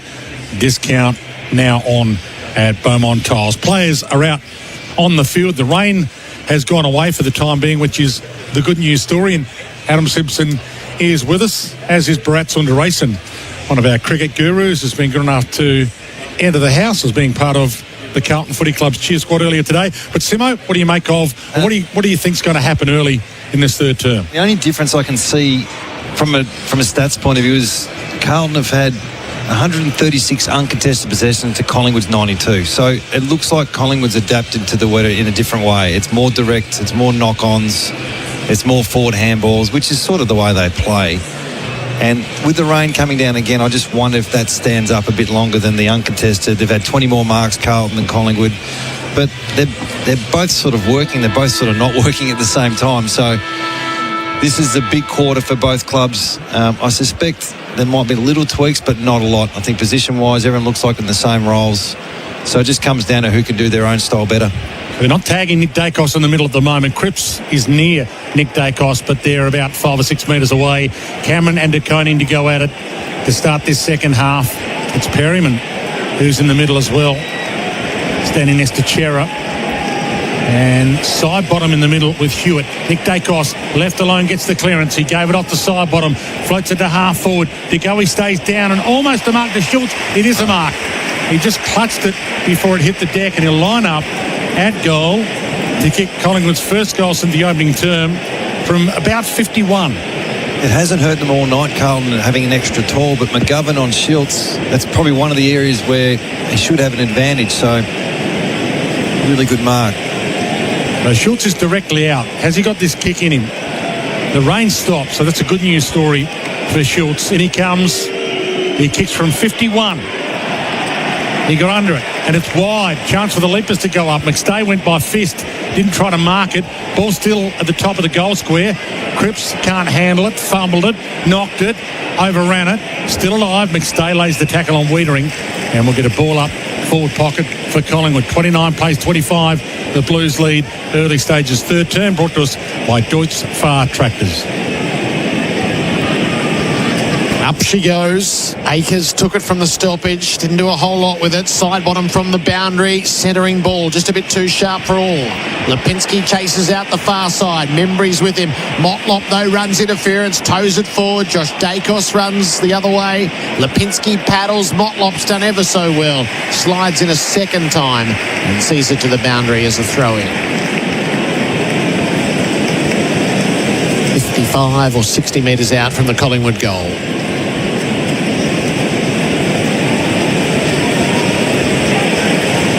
And De Koning link up.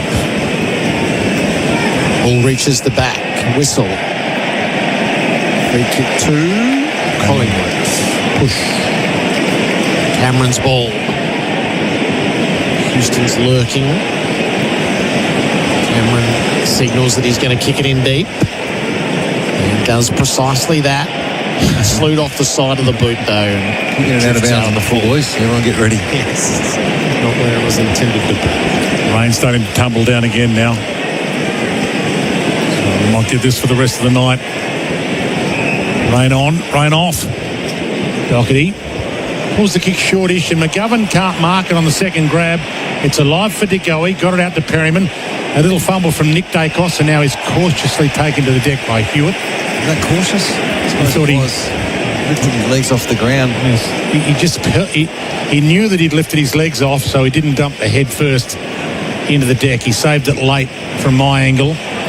Haynes couldn't get a decent kick. Nick Dacos might be into the back of Hewitt. A few Carlton fans thought it was a deserved free kick their way, but we'll get another ball up on attacking 50 for Collingwood. Cameron slaps it back. Nick Dacos almost held before he got it, but then he did get it, and he was grabbed and he dropped it.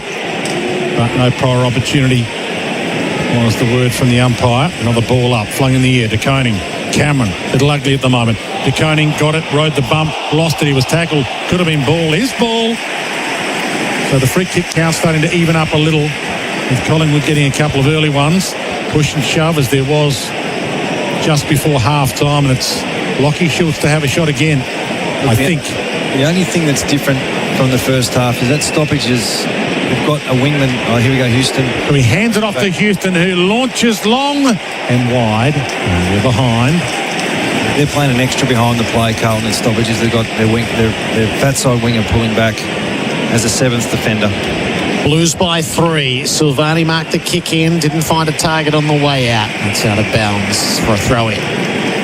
These situations, if you want to support your back half, you can do it from the fat side winger. Crisp is holding his position. Akers is supporting the 50. Magpies have kicked 6 behind since quarter time.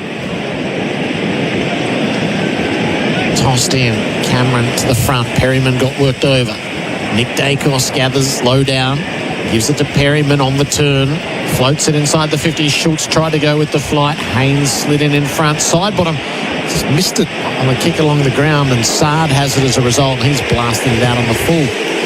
What's the record for out of the fulls? I reckon it's held at Cardinia Park by an away team. Was it West Coast? No.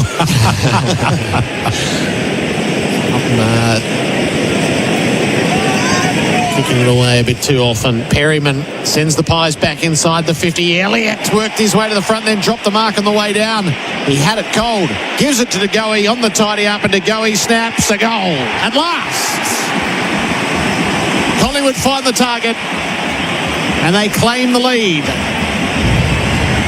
4:8:32 to Carlton 4:5:29 on the Deutz-Fahr Tractors scoreboard.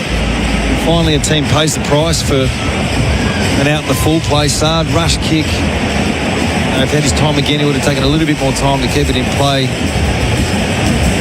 Return entry from Collingwood. Nothing much to it. Elliott should have taken the mark. He would have thought he hit the ground. He followed up. De Goey running through the corridor, and we've seen that type of play before where the ball hits the deck. Collingwood's front half, they're pretty dangerous, and with Carlton just being slightly taller, that's one of the risks they go into this game with, especially if it's wet. Third turn brought to us by Deutz-Fahr Tractors, the Deutz-Fahr Warrior range from 170 to 350 horsepower. It's Deutz-Fahr of old. Visit deutzfahr.com.au. The replay for Makita XGT, more power, more efficiency, more Makita. De Goey hasn't had a big impact, but he's squeezed that in for his second. Back in the middle. Returning Cameron. Ball knocked down to Nick Dacos again. He got away. Or he danced around a couple. He's being hunted down. He gets a handball further forward to Pendlebury. 60 from goal. Floats it inside 50 to Schultz. He's having some sort of quarter Schultz. And Dacos with a couple of clearances. Starting to stamp his name on it. Well, great play from Collingwood. If you're Carlton, you're in the box. There's a few little red lights flashing. One of them is Dacos. The other one is centre bounces. You do start to have a conversation about, okay, if we concede another one, what's our move? Collingwood couldn't kick a goal in the second term. Schultz lines up for their second of the third term, which is now 7 minutes old. It's a goal. Just crept it in, and Carlton fans have seen this movie before. They've led at half-time quite a bit this year and then coughed up leads late. Well, Carlton's led at quarter-time, half-time, but they don't lead now. It's 5-8 Collingwood, Carlton 4-5-29. And that's on the Deutz-Fahr Tractor scoreboard with 6 minutes gone third term. It's really difficult to stop mindset sometimes, and if they're thinking, if anyone out there is thinking from a Carlton point of view, here we go again, it will happen. So your leaders need to be vocal, get your best players around the ball, just get some field position as Carlton's objective the next 5 minutes, and maybe put a bit of work into Dacos. He's having a bit of an impact. They had him in pretty good check. AFL Nation for 4 and 20 sausage roll and Elders. You can rely on Elders. Pies by 9. Bounce in the middle. De Koning clean tap. Cripps turn to go. Didn't gather cleanly. Goes off the ground instead. Cut off by Houston. Slapped it on the boot near the wing. McCreary knocked it on. Sard comes out. Just blasts it and did okay. So it finds Doherty. For a bit of field position, the Blues. Up the line he goes. And Hewitt right against the boundary. It's, I beg your pardon, it is White right up against the boundary. Takes the mark. The debutant puts the Blues up into the forward pocket. Moyer underneath, close to the boundary, couldn't take the mark. Maynard's hand pass to Crisp against the boundary. Off to Moore. Quaynor knocked it on rather than taking it over. How wise was that? He has to get on and fight the fight and force the ball up. As good as you want if you're the Blues, just to get a bit of field position. It's not pretty. You don't have to get a goal straight away, but you just don't want to concede 3 in a row. Down by 9, up near the 50. Cameron and De Koning end up slapping out the side for a throw-in. Quaynor start to the year, boys. He hit his straps just yet, has he? He hasn't had that same spark he had a few years ago. Yeah, from memory, same last year, wasn't it? He wasn't quite at his A grade. Yeah. Isaac Quaynor state. Back into play. De Koning backhands it. And somehow Nick Dacos steals it. Gave it to his brother Josh. Kicks it around the body to Sard, though. Takes the mark on the wing and goes and launches. Curno's under it. Curnow more. Curnow. Lipinski jumped in. Dropped it to the deck. Curno's got it caught. Dispossessed. Could have been ball. I think they did pay it, but now Nick Dacos is on him, off and running to Pendlebury. Back to Nick. Oh, Doherty took him down. He wasn't aiming for ball. It was a legal bump, but boy, I'm not sure Dacos had it at the time. He was about to collect it. So the ball was within 5, and he could have hurt him big time. He's bounced up like a rubber ball, and now Crisp has got it at half-back to Josh Dacos. Inside kick to Maynard, and he's got it at half-back for Collingwood. Nick's a bit stung down on the wing. And chips it around with Josh Dacos. He's got his hand up. What's that mean? Does it mean I'm off or? It means kick the ball down the line. No, they want the ball kicked to a certain position. This is a set play. They'll get numbers to the fall. Marchek comes to the front. He takes the mark. Silvani can do nothing about it. Looks a little bit rattled though, Dacos, doesn't he? Yep. Running around like he was a couple of minutes ago. Did he get dumped at quarter time as well? In that fracas? Short from Marchek. Crisp. This is a Collingwood mode we've seen before where it's not frenetic. It's just take your time, kick it to a spot, get numbers to the fall.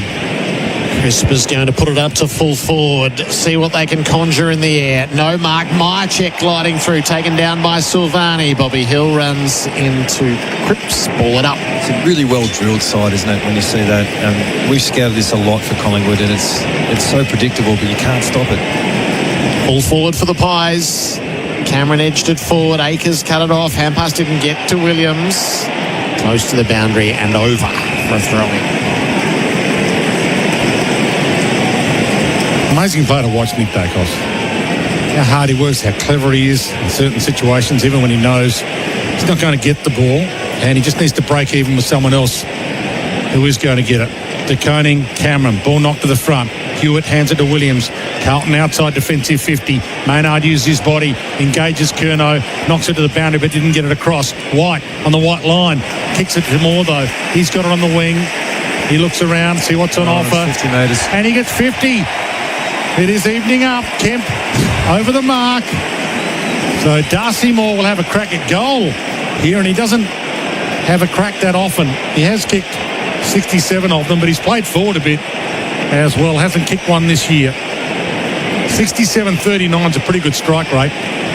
His kick will come from 50. What do you reckon, Dwayne? Straight through the middle. Okay. Throws a bit of grass in the air, Matty Lloyd style, wipes his hands on his dacks. Makes the distance. He's arched over it.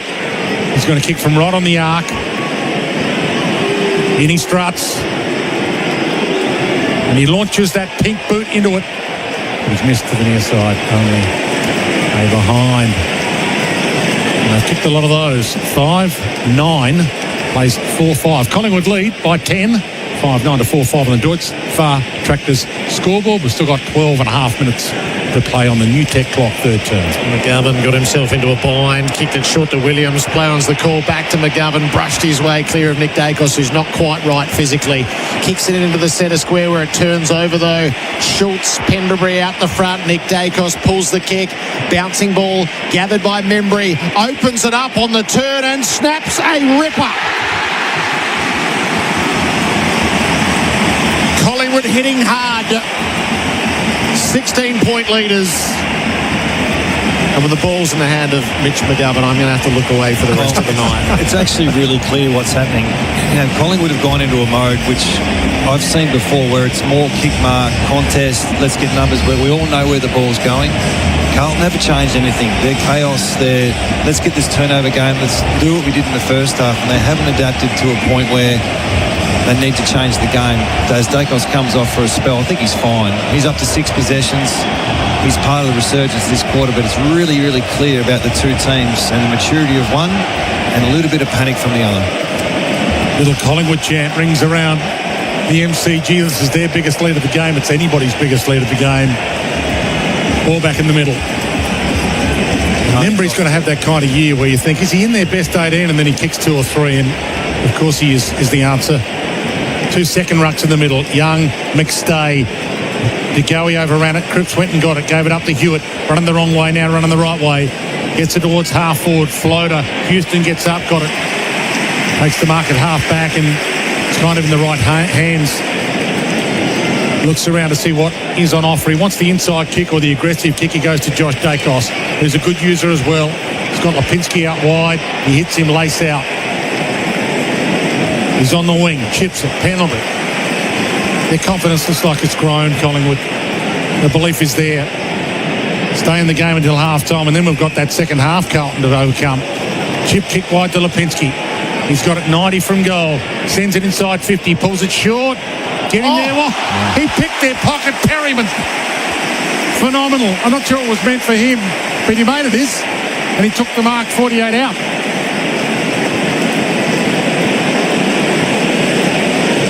And this will hurt. This will make Carlton wonder. He's going to kick from right on the arc, 45-degree angle. It's a Collingwood home game. You'll hear their fans go off here. He's going to take his best.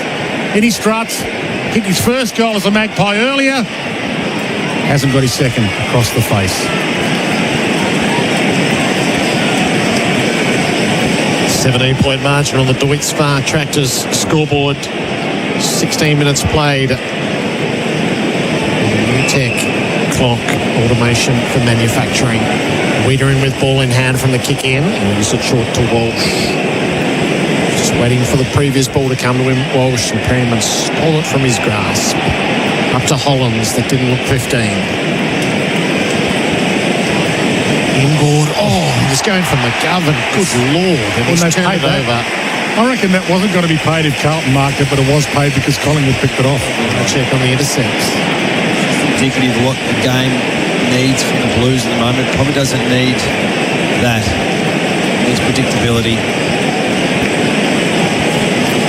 Brody Myercheck. Tough kick on a night where the ball is wet. Well outside the 50. Myercheck gives it all he's got. It's a good-looking kick. Touch and go. I reckon touch rather than go. Swatted through on the line. They'll go to the replays from Makita XGT. More power, more efficiency, more Makita. Score good. Umpire's call this touch from behind. Review complete. Looking at this angle, we see the ball's touched before crossing the back of the goal line. Decision on the scoreboard. Padding numbers there, correct review. 18-point leaders, Collingwood. 47 plays, 29. DeWitt Spa. Do you think they'll give it to us as a percentage later in the year? Definitely. That goal umpire's just doing his duty for his brethren. Right. Even though it was pretty obvious from his angle. He saw it perfectly. Perfectly. Williams runs from fullback, launches long. Young, McStay, both there. Ball thumped back to the attacking 50 for Collingwood. Lord's got it. Almost threw that over his head. Umpire said it was a handball. Maynard knocks it out. Gets it out nicely for Josh Dacos. His hand off the side bottom was good. He bounced it to penalty, and that was, well, very throwish to McStay. But if you let Carlton do it, you've got to let Collingwood do it. And Membry can't nail his moment and kick the goal. Only behind. 6-11 now. 49 possessions 6-12, to 26 at the moment, boys. It's just a dominance in field position and possessions. So Cripps has had 2. Walsh has had 1. They've just got to get their hands on the ball, but not in the chip kicks are in the back half. Collins kicked it in long. Curnow was held in the contest. So what are the inside 50s for the quarter? So they're on the back of that. Curnow dances around at half-back. He's been called to play on. Now he does so. 8-4. Now did the body work on Kemp early. Dropped the mark though. Akers underneath. Hand pass to Walsh. Works it inboard to Young. Retreats a fraction. Curnow on the wraparound. Oh, does the bounce on the wet turf. It only barely comes back. Up inside the 50. What have they got in the air, the Blues? Not a whole lot. Kept away from Kemp and Moyer. And out of it.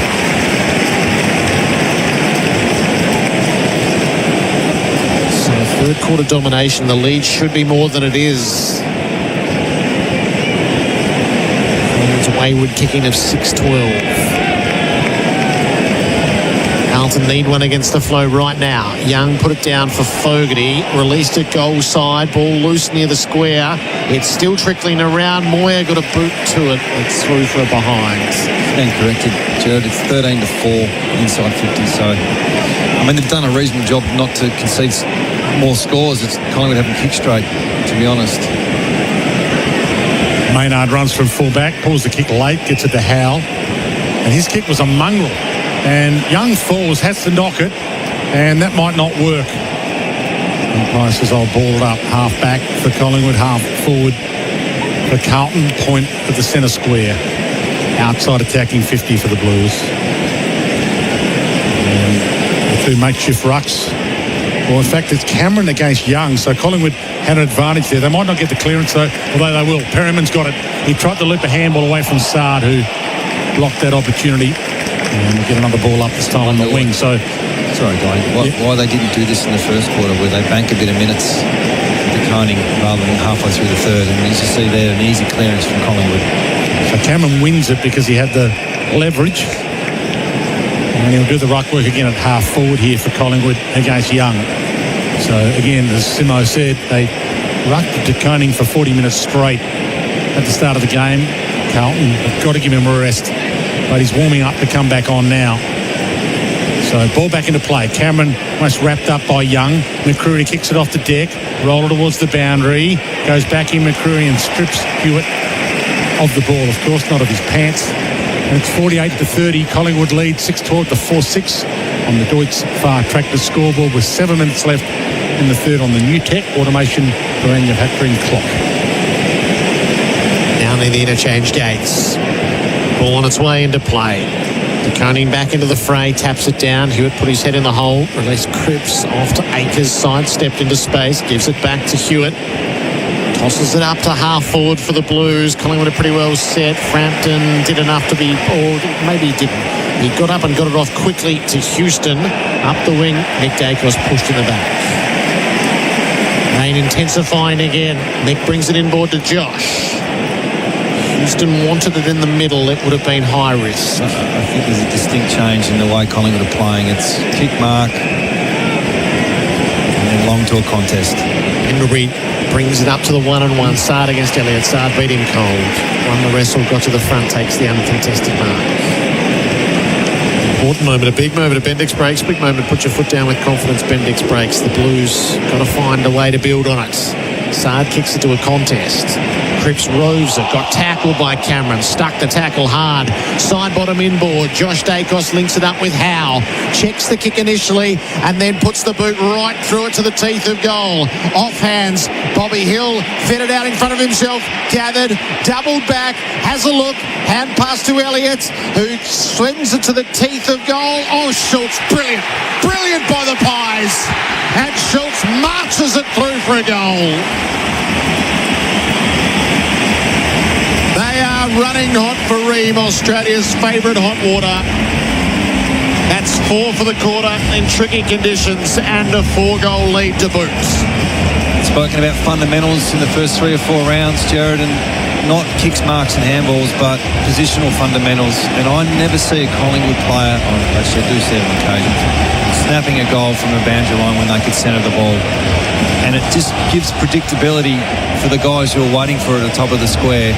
They know where it's going. And this whole quarter, the whole side knows where every possession's going at the moment. They're all on the same page. They've got the maturity as opposed to a younger Carlton side, but they handle the conditions well. They know what each other's doing. They know each other's strengths. And they've been dominant all quarter. Our expert for MEGT build a winning team with Australia's apprenticeship experts, Adam Simpson, the premiership coach from the Eagles, and they get the clearance again. Collingwood side bottom got it off, although it's stolen back by Chera. Gave it to Fogarty. His handball smothered by Quaynor. Motlop tried to knock on. Bad move. Picked up by Josh Dacos. His handball inboard. He missed his target, so he tries to go in to mop his mess up. Nick mops it up for him. Centre half forward for the Blues. The Nick Dacos kick smothered. Back into the hands of Fogarty. What was it to full forward? Charlie came hard one way. Motlop came hard the other. He's the meat in the sandwich. And it'll be a ball up about 40 out from Carlton goal. And no need to tell you, Blues fans, you need one. You're 4-6 to Collingwood 7-12, 54 plays 30, 6 minutes left, third term. It's really got to come now. Lipinski with a clearing hand pass picked off by Akers, dragged down in the tackle though. Side bottom got it as a result. Out the side, Williams and Quaynor see it over the boundary. Schultz working in defence that time as the tackler. I think this is the way back into the game for the Blues, though. It's got to be probably a stoppage-based game. Get the best players to flex a little bit, get some repeat entries. It's not going to be pretty if they get back in this game. Pies by 24. Cameron out the back. Sard attacked it hard, paddled it forwards. Motlop tackled Quaynor. Elliott, though, won the footy. Lipinski, Josh Dacos sweeps it into open space for Schultz. Hammers it up the line. McStay presents. Knocked it on rather than tried to mark. Hollands got beaten by the bounce and DeGoey. DeGoey will pop it over in front of Bobby.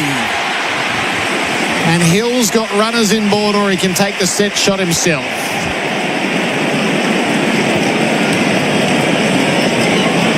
He will take the set shots. 45-degree angle to the left, only 20 metres out from goal. Shot clock ticking.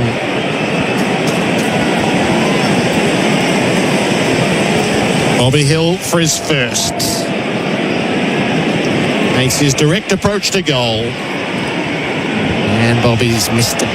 Hands it out to the right for a behind. Collingwood by 25. AFL Nation for 4-20 sausage roll and Elders. You can rely on Elders. Still plenty of time. The Blues are not out of it, but at the moment they're being outplayed comprehensively in this third, but three-quarter time not far away. McGovern chips it. Heart and mouth stuff again.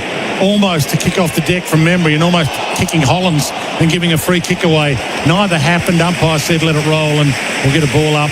55 from Collingwood's goal with 4 minutes left in this third term, brought to us by Deutz Far Tractors, that clock for New Tech, automation for manufacturing. Hewitt took it out of the air. Looked like he had Pryor from here, and he did. Free kick. Collingwood's way. Trying a bit too hard at the moment, Blues, aren't they? They've just got to settle. So Cameron, see if he bites off more than he can chew here. He's looking for a pass target, but it's not his forte, so he's going to launch it to the pocket. He sits it on Doherty's head. Ball flies to Mychek off hands. He can't quite trap it, ball in. But that's kind of an okay result for Collingwood. It's a ball in inside 50, and they can set it all up with a lead, 55-30. 4-0 thus far in this term. On its way into play inside the Collingwood 50. Cameron pats it down in front. Sard gathers, gave it to Doherty. They dive at the kick. Partial smother tipped up in the air. Nick Dacos threatened to come through with it. Came through without throwing. Darcy Moore's just checking how long's left in the quarter. There's 3:23 to go. So moves down the field.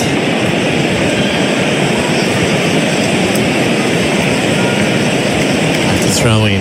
Cameron and DeConey shoulder to shoulder. Schultz dragged off his kick. Perryman around the side bottom, links it up to Lipinski. Hand passes it forward around the boundary. Hewitt cut it off and runs it over the line for a throw-in. Josh Dacos and Blake Akers leading possession getters on the ground, 24 apiece. It has been played in pretty constant rain. Magpies have dominated it. Shallow throw in. Hewitt gets hold of it, clears the area for the Blues. Kemp and Moore front position. Kemp took hold, gave away the free kick. This will be a professional entry. He knows the time on the clock. He'll say he'll put his arm up. That's where I'm going. And that is precisely what happens. Darcy Moore kicks it up to full forward. Myercheck front position to Koning, crashed the pack and takes a tremendous contested mark. A goal here for the Blues before three-quarter time would almost be worth 2. I need some confidence back. All thumped away from Chera by Perryman. And it's another ball in, half forward for Collingwood outside their attacking 50. Blues were 29 at halftime. That was their score. 4-5. They're now 4-6. They've had a one behind in this third term. Rain continues to tumble. De Koning slaps it down. Pendlebury Reddick got there first. Throwaway. Pocket pick by Chera. Got it to Cripps. His handball a little too wide for Walsh, and they've fumbled it to the wing, at least the Blues, with 2 minutes left in the third term. The type of things you can do, like Collingwood have gone to an extra behind the play because they're trying to end the quarter. If this happens next quarter, Carlton have got to look at equalising the game, pull your forwards back, do something a little bit different to disrupt the game. So Howe is the spare, which means Collingwood should have one less around the ball, but they win the clearance. Pendlebury kicks it to Myercheck. Can't quite mark it. Ball knocked down to Hewitt. Gave it to Doherty. He hunts it wide. Pendlebury, well, he shepherded for Cameron, and he got away with it. He held Cripps off it legally, according to the umpire, and Cameron has it with 1:50 left, and he's on the wing for Collingwood, who lead 55-30. Let's put that very close to the boundary and over in the arms of Doherty regardless. So it's a Carlton ball.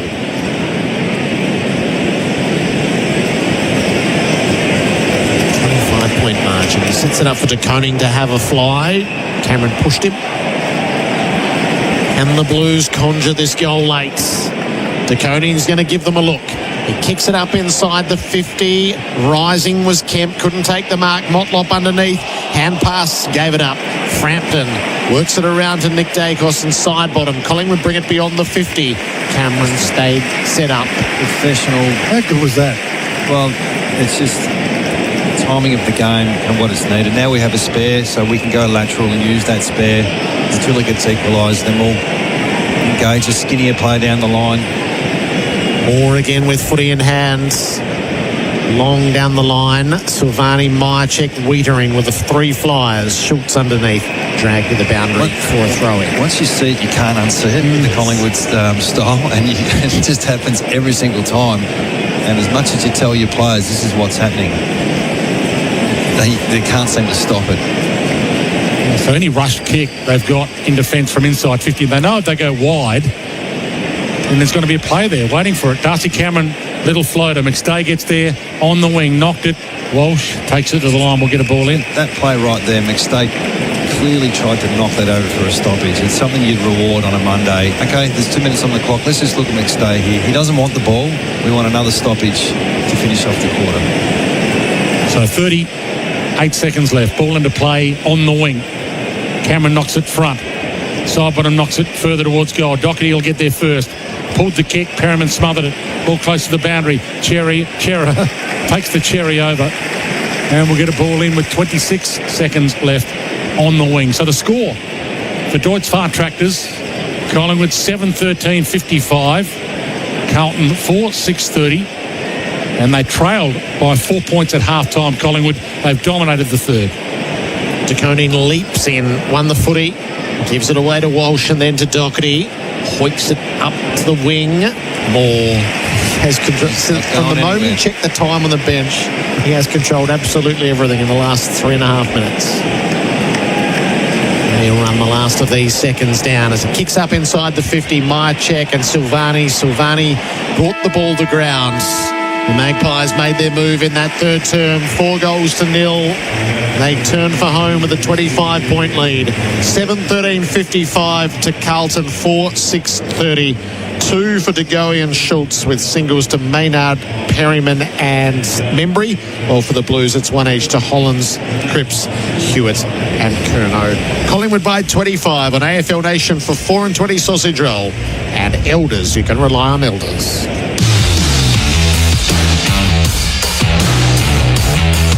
That quarter on AFL Nation was for the Deutz-Fahr Warrior range. From 170 to 350 horsepower, it's Deutz-Fahr Evolve. Visit deutzfahr.com.au. Whether you're first timing, upsizing, investing, or empty nesting, if you've found the right home, MeBank has the right loan for you. With great rates and support from a local mobile banker whenever you need it, there's no better time to let me help with your next move. Search MeBank Home Loans today or reach out to your local banker to get started. Me, making money good. Credit criteria, fees and T's and C's apply. Installery.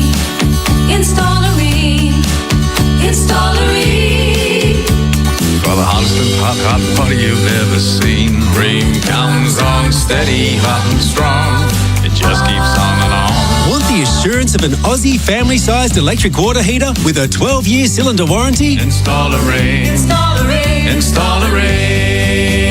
Then accept nothing less than Australia's best.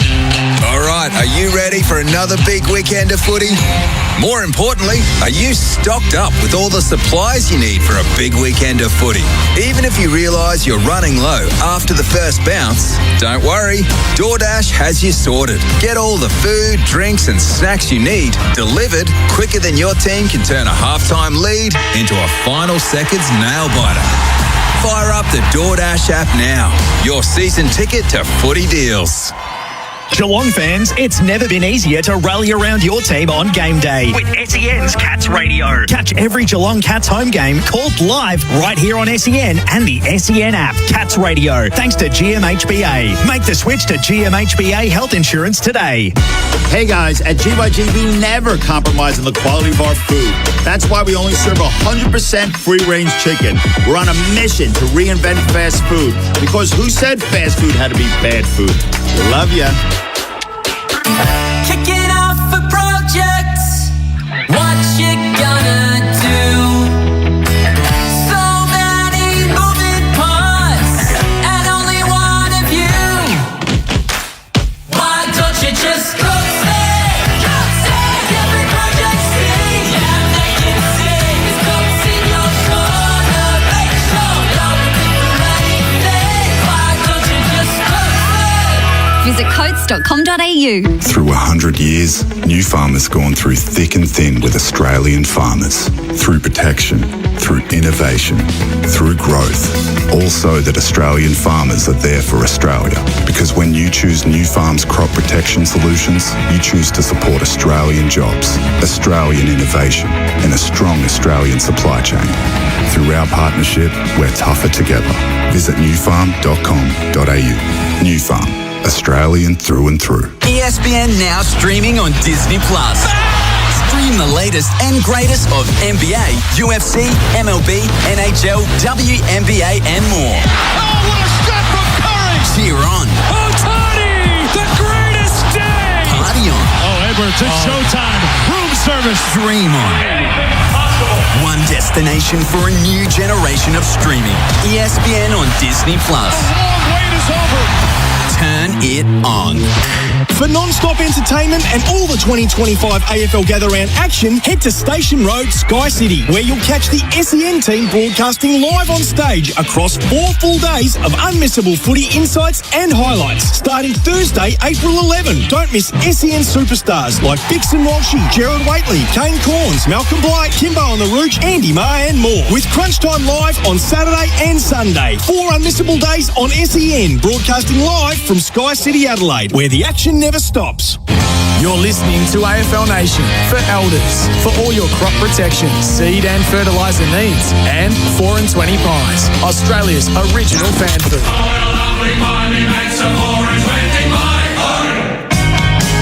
Inside the 50. Elliott worked his way to the front, then dropped the mark on the way down. He had it cold. Gives it to De Goey on the tidy up, and De Goey snaps a goal. At last, bouncing ball gathered by Membry. Opens it up on the turn and snaps a ripper. Bobby Hill fed it out in front of himself, gathered, doubled back, has a look, hand pass to Elliott, who swings it to the teeth of goal. Oh, Schultz, brilliant. Brilliant by the Pies. And Schultz marches it through for a goal. It's Collingwood by 25 points at the final change. Our expert for MEGT, build a winning team with Australia's apprenticeship experts, is Adam Simpson. Well, what's done is done, I suppose, from a Carlton point of view. I mean, they've conceded 18-7 inside 50s and 8 forward-half turnovers to Collingwood for 3 goals 4. But what are they going to do now, Jared? Like, Collingwood have got 2 modes. One is your forward handball, kamikaze, shape and bake. The other is kick mark, down the line, contest, inside 50, basic football. And that really worked for them. I'm really interested to see what Carlton do differently this quarter with positions, structure and system, because you can't just roll on doing the same thing when you're 25 points down. You're going to have to do something and risk losing by 50. You won't win if you don't do that. Looks like Jordan De Goey is being subbed out of the game at 3/4 time. Ned Long will get his look at it. So Carlton minus 89 in the second half so far this season, and they've lost that third quarter by 29 points. Got to make a stand. Last term underway at the MCG. Cameron out the side. Hewitt committed himself. Walsh as well. Cripps has the footy, dispossessed. Nick Dacos worked to kick forward. Silvani did well. He reached up with one hand as the ball was about to clear him and took the juggling mark. There's one of the options. He obviously has it in as a backman, but he could go forward. Kicked for White, who ended up pushing Maynard in the back. I think he might have stumbled as he arrived at the contest. So Maynard's ball plays to the worn wing. Side bottom wheel set at halfway. Ambles off. Touches it down on the turf and then delivers in the Membry direction. Up went McGovern. He dropped the mark. Wiedering has to tidy up. Hand pass to Sard, who's hot. Got rid of it, but straight to Membry. He's tied up, got some sort of kick away, only as far as Wiedering, who dumps it beyond the defensive area. Bouncing ball to deal with. Hooked on by Kemp. Cut off by Moore, who's so well set in defence. Works it around with Cameron, Pendlebury, Moore and Josh Dacos will go back after the loose ball. Josh has it. Fashions a kick forward. Maynard crunched in the back by McGovern, who was merciless with the knee. Maynard picks himself up to stay in the contest. Knocks it onto side bottom. Hand passes it around the boundary. McGovern disrupts that play as well. And finally, a ball. How is he, Dwayne? Well, he's hobbling, but we've got a toughest of the night award later. He stood there. He knew he was going to get need. Go a worse word there, but it's probably the kind of thing that Maynard kind of does every week and shouldn't be surprised. The 2 Dacos boys get it. Nick's run down, free kick, holding the ball, Carlton's ball. Now they need to get it inside the corridor, but they turn it over to Mychek. He read their eyes, read their minds, gave it to Long, he gave it to Lipinski, he gave it on to McCreary, 50 from goal, loops it to Crisp, 52 from goal, turns on to his left, sends it inside 50, off hands, big crumb, picked up by McCreary, gave it off, Long just on, outside of the boot, going to be hard now, Long goes long, and this lead is lengthening. 4-6 Carlton, and if you didn't know, they were 4-5 at half time. We're into the last quarter and Collingwood are 8-13 and Collingwood were 3-7 at half time. This has been a demolition since half time, and it looks like, well, the Seagulls are coming in and a few Blues fans are going out. I mean, you've got to celebrate Collingwood and what they've done tonight. They've just systematically broken down this game to their advantage. Have you seen Collingwood switch into the corridor once since half-time? And all I've seen Carlton do since half-time is try and take the game on like they did in the first half, and they haven't adapted to the point where it's now become a bit of an issue with these turnovers. It's a Bendix breaks, big moment. Put your foot down with confidence, Bendix breaks. Both the methodology and the skill level Walsh was going to win the clearance in the middle. It was smothered. The ricochet taken by Williams. So the Blues do get it to half forward. Fogarty keeps it going goal side. Rain's as heavy as it's been. And Moore just cuts that off as well. He glides out into the pocket and pumps it long. Nick Dacos set himself. Haynes with the flight, but Collingwood got the numbers of the drop. McCreary spreads it on. Lipinski hammered it forward to Nick Dacos, trying to get it on to Membry on the bounce. Nick stayed with him. Haynes runs just enough interference, and the Blues force a turnover. Hewitt brought it to the wing. Dakota got past him. Pendlebury and Houston. Collingwood reset. Nick Dacos from right half forward. Kicks to the hot spot. Out comes Myercheck. How good's Nick Dacos? He's pretty good. He's all right. He anticipates turnover sometimes slightly before acceptances and relies on a contest won behind the play. But that's a little bit unfair in what he does around the ball. Myercheck is lining up for his first. 40 out. Didn't hit that at all. Seemed to get the foot plant wrong. Dragged it out to the left. It's a behind. Collingwood by 32 points on the Tyre Power scoreboard. Big Easter sale. Did Goey sub just to look after him, or is there something wrong? I reckon it's to look after him. Confident, isn't it? Yeah, that's true. You're 25 points up and you sub out one of your match winners, but they've got Carlton on toast at the moment. Walsh out wide.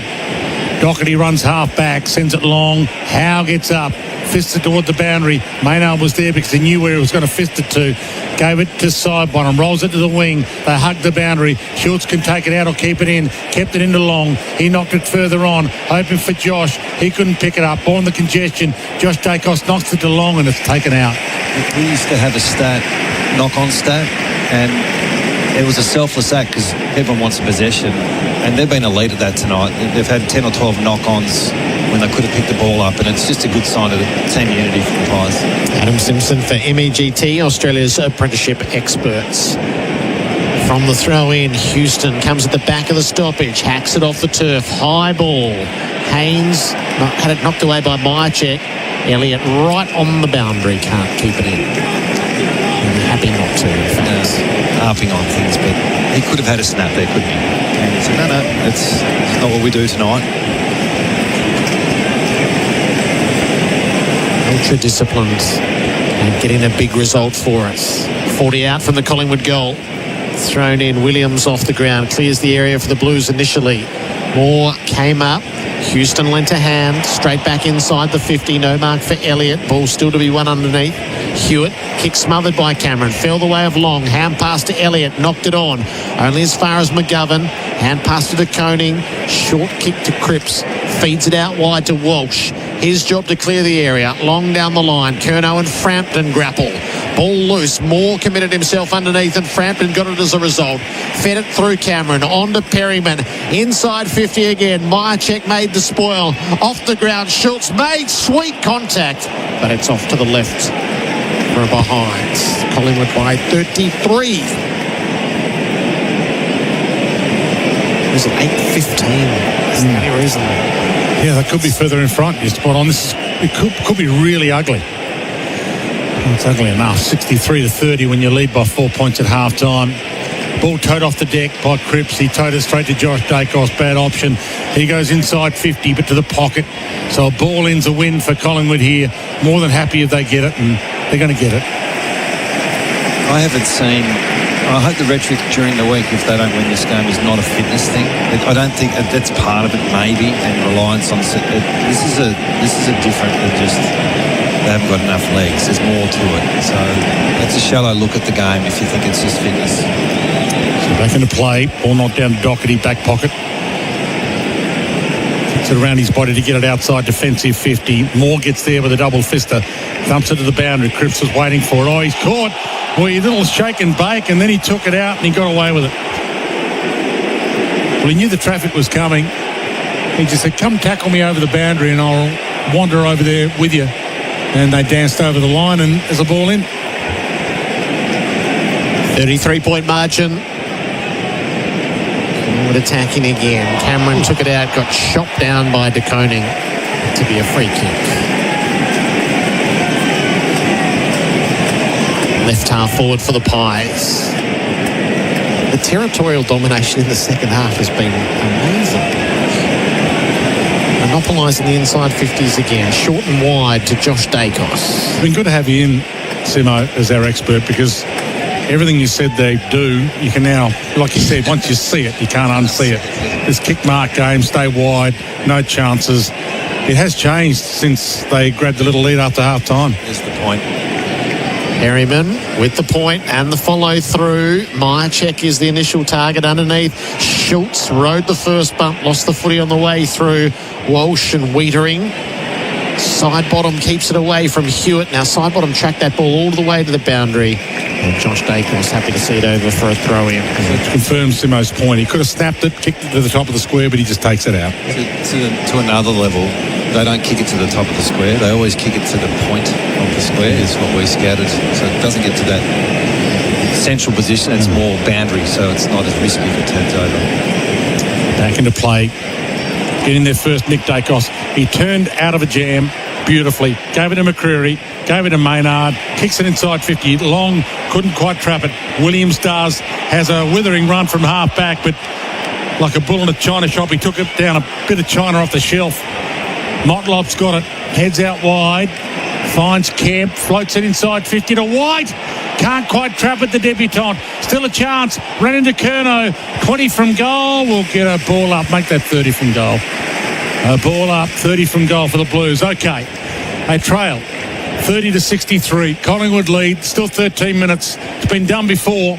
You just don't think it can be done by Carlton unless a miracle happens and they kick one from this. Ball knocked down to Nick Dacos. Gave it up to Doherty. And the umpire says, free kick. A throw. So Nick Dacos said he had no prior opportunity and made an attempt, or? No, he's saying he handballed it. Okay. It's the best thing for a coach in a playing group to get a free kick from a forward 50 stoppage. So did he have prior opportunity there? Threw it. Put the second hand to it, but he threw it off the palm. But you're allowed to throw it if you haven't had prior, aren't you? No, as long as it's at your boot. Throw's a throw. Oh, no, it's at your boot, though, and you missed your boot. Kick a goal, across the face, and a behind. Well, you have if you throw it in the vicinity of your boot and attempt at a kick, then that's okay. Threw it up in the air. Well, his boot was there when it came down. Dwayne, don't confuse us even more than we are confused. Get Bevo up here to explain. So incorrect disposal can be paid with no prior opportunity. No, he paid a throw, not in which is incorrect disposal. The Pies fight for the ball at half back. They all swarm in, ball it up. 53 inside 50s to 35. Dwayne, it's been total dominance. A lot of that's in the second half as well. Because I would say that's an attempt at a handball. That throw. It's just that he didn't handball it properly. Take it up with your midday madness crew. Chris put it out in front of Hill. He missed him on that occasion. So McGovern shares it with Chera. The Blues pop it back inside the 50. Double-fisted spoil from Houston. Gathered by Hollands off to Akers. Slews his shot out across the face and through for behind. In all seriousness, there's 11 minutes to go. What can you do from a coaching point of view if you're Carlton right now? And are you willing to do something different with positions or structure and strategy? You just hope there's a throw at the stumps, Jared. There's something that's a bit different that we go, geez, okay, that mightn't have worked, but we saw something. They're getting completely dictated to. McStay with a hand pass near the defensive 50. Chera tackled by Long. Hollands was taken without it before that. So just confirming from Collingwood it is a tactical substitution for De Goey. Saved the legs. So he works his way into his season. And Hollands. Imagine too far out. Compared this entry to the Pies. Hollands is taking the long-range shots. Oh, it might. Well, let's wait and see. McStay reached up. He's touched it. Where is it in relation to the line? Let's find out on the Makita HDT scoreboard. More power, more efficiency, more Makita.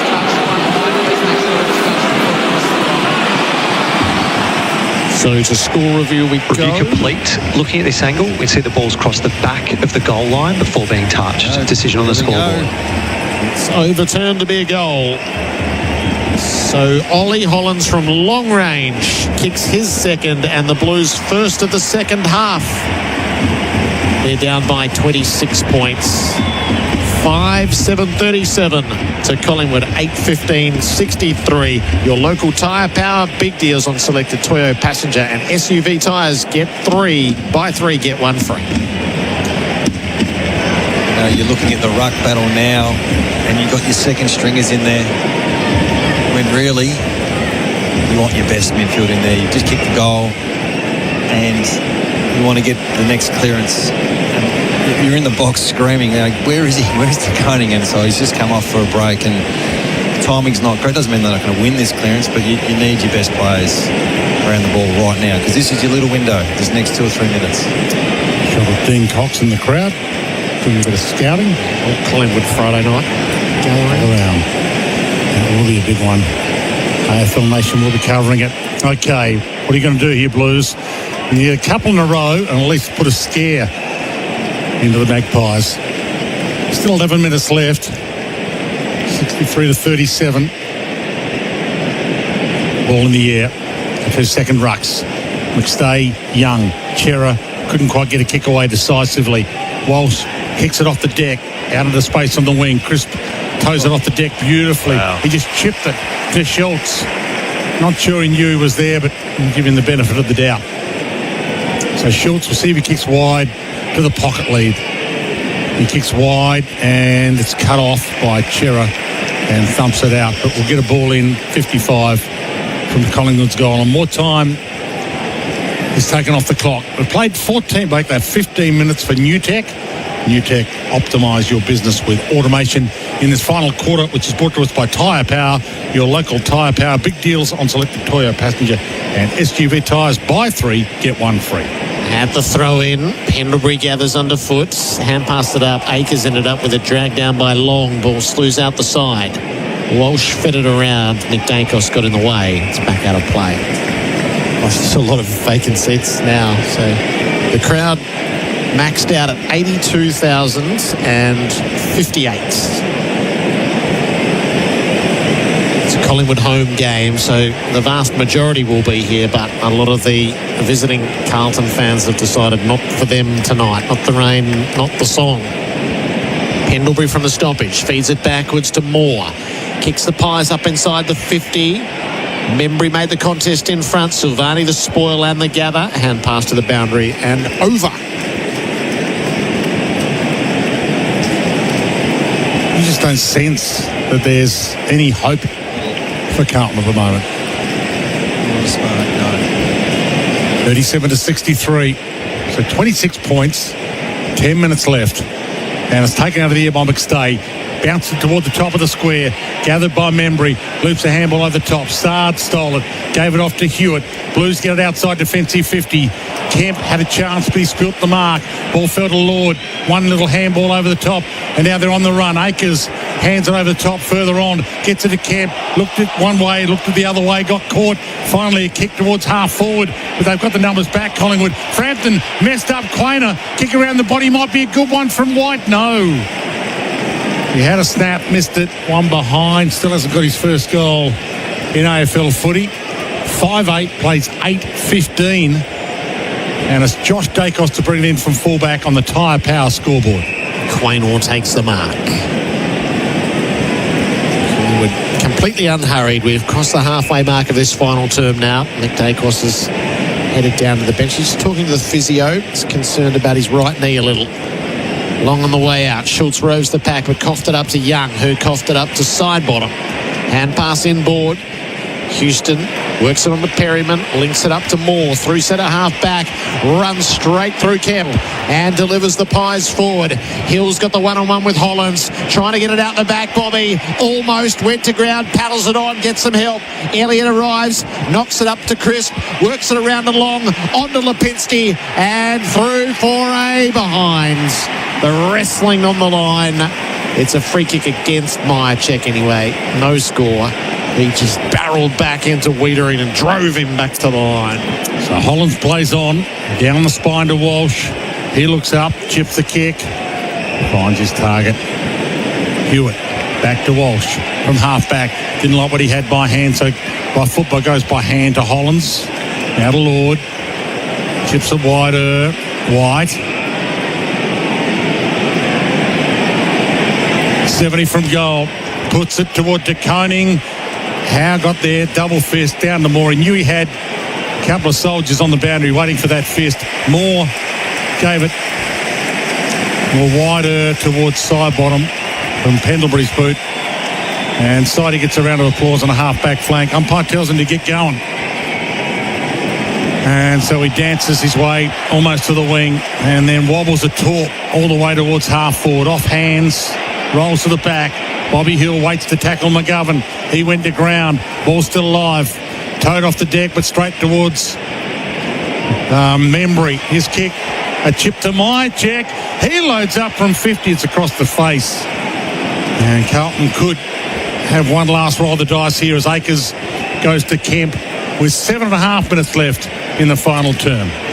The rain stopped and it's opened up a little bit. And the pressure's dropped a little bit from the Pies and a little bit of circle work, but there is a little opportunity here for the Blues to do some damage. Unfortunately, the last 5 minutes you've had Cripps and De Koning off the ground, which was the critical time to get the best. Young kicks from centre half back out to the worn wing. Haynes has the ball in hand. Leading up for him is Wiedering. Wiedering finds Doherty, who can turn and run and deliver it in deep. Curno's the target. Howe and Moore both against him. Moore with the double fister right over the boundary for a throw-in. Disciplined backline tonight. Haven't seen too many efforts to go for marks. When it's a spoil, and it's normally with real intent as well. Ball with the boundary umpire for Maccas. The hot honey range has dropped at Maccas. Carlton deep forward. De Koning brought it down. McStay repelled and kicked it to Schultz. Holds it up at the defensive 50. Stepped off his line, so he's called to play on. Send it down the line where Myercheck was set up. Wiedering, though, beat him. It must have been touched on the way as the umpire waved. Yes, it does signal. Schultz is not quite with the system just yet. He's off the mark when he should have held it up. Yeah. He's trying to get spot kicks. He'll learn, but you can sort of tell he's the odd one out. Rigidly disciplined from the Pies. De Koning taps. McStay and De Koning. De Koning gave away the free kick. He just took hold of McStay. The umpire right on the spot to see it. McStay's ball. Defensive side of the middle for the Pies. A lot of signalling down the line. Kicks in that direction. Wiedering's just plonked himself there and takes the contested mark in the pack. Carlton bench holding up the green button. I've seen that before. That's an intent, not a strategy. So when I say that, it's more, let's go quick, let's go handball receives, let's go corridor, rather than structural change. Kick to Chera.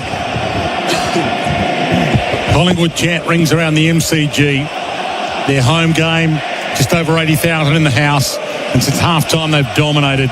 Ball fell to Frampton, gave it to Crisp, runs to half forward, too far out to score, puts it over the head of Lipinski, getting back McGovern, takes the mark for the Blues.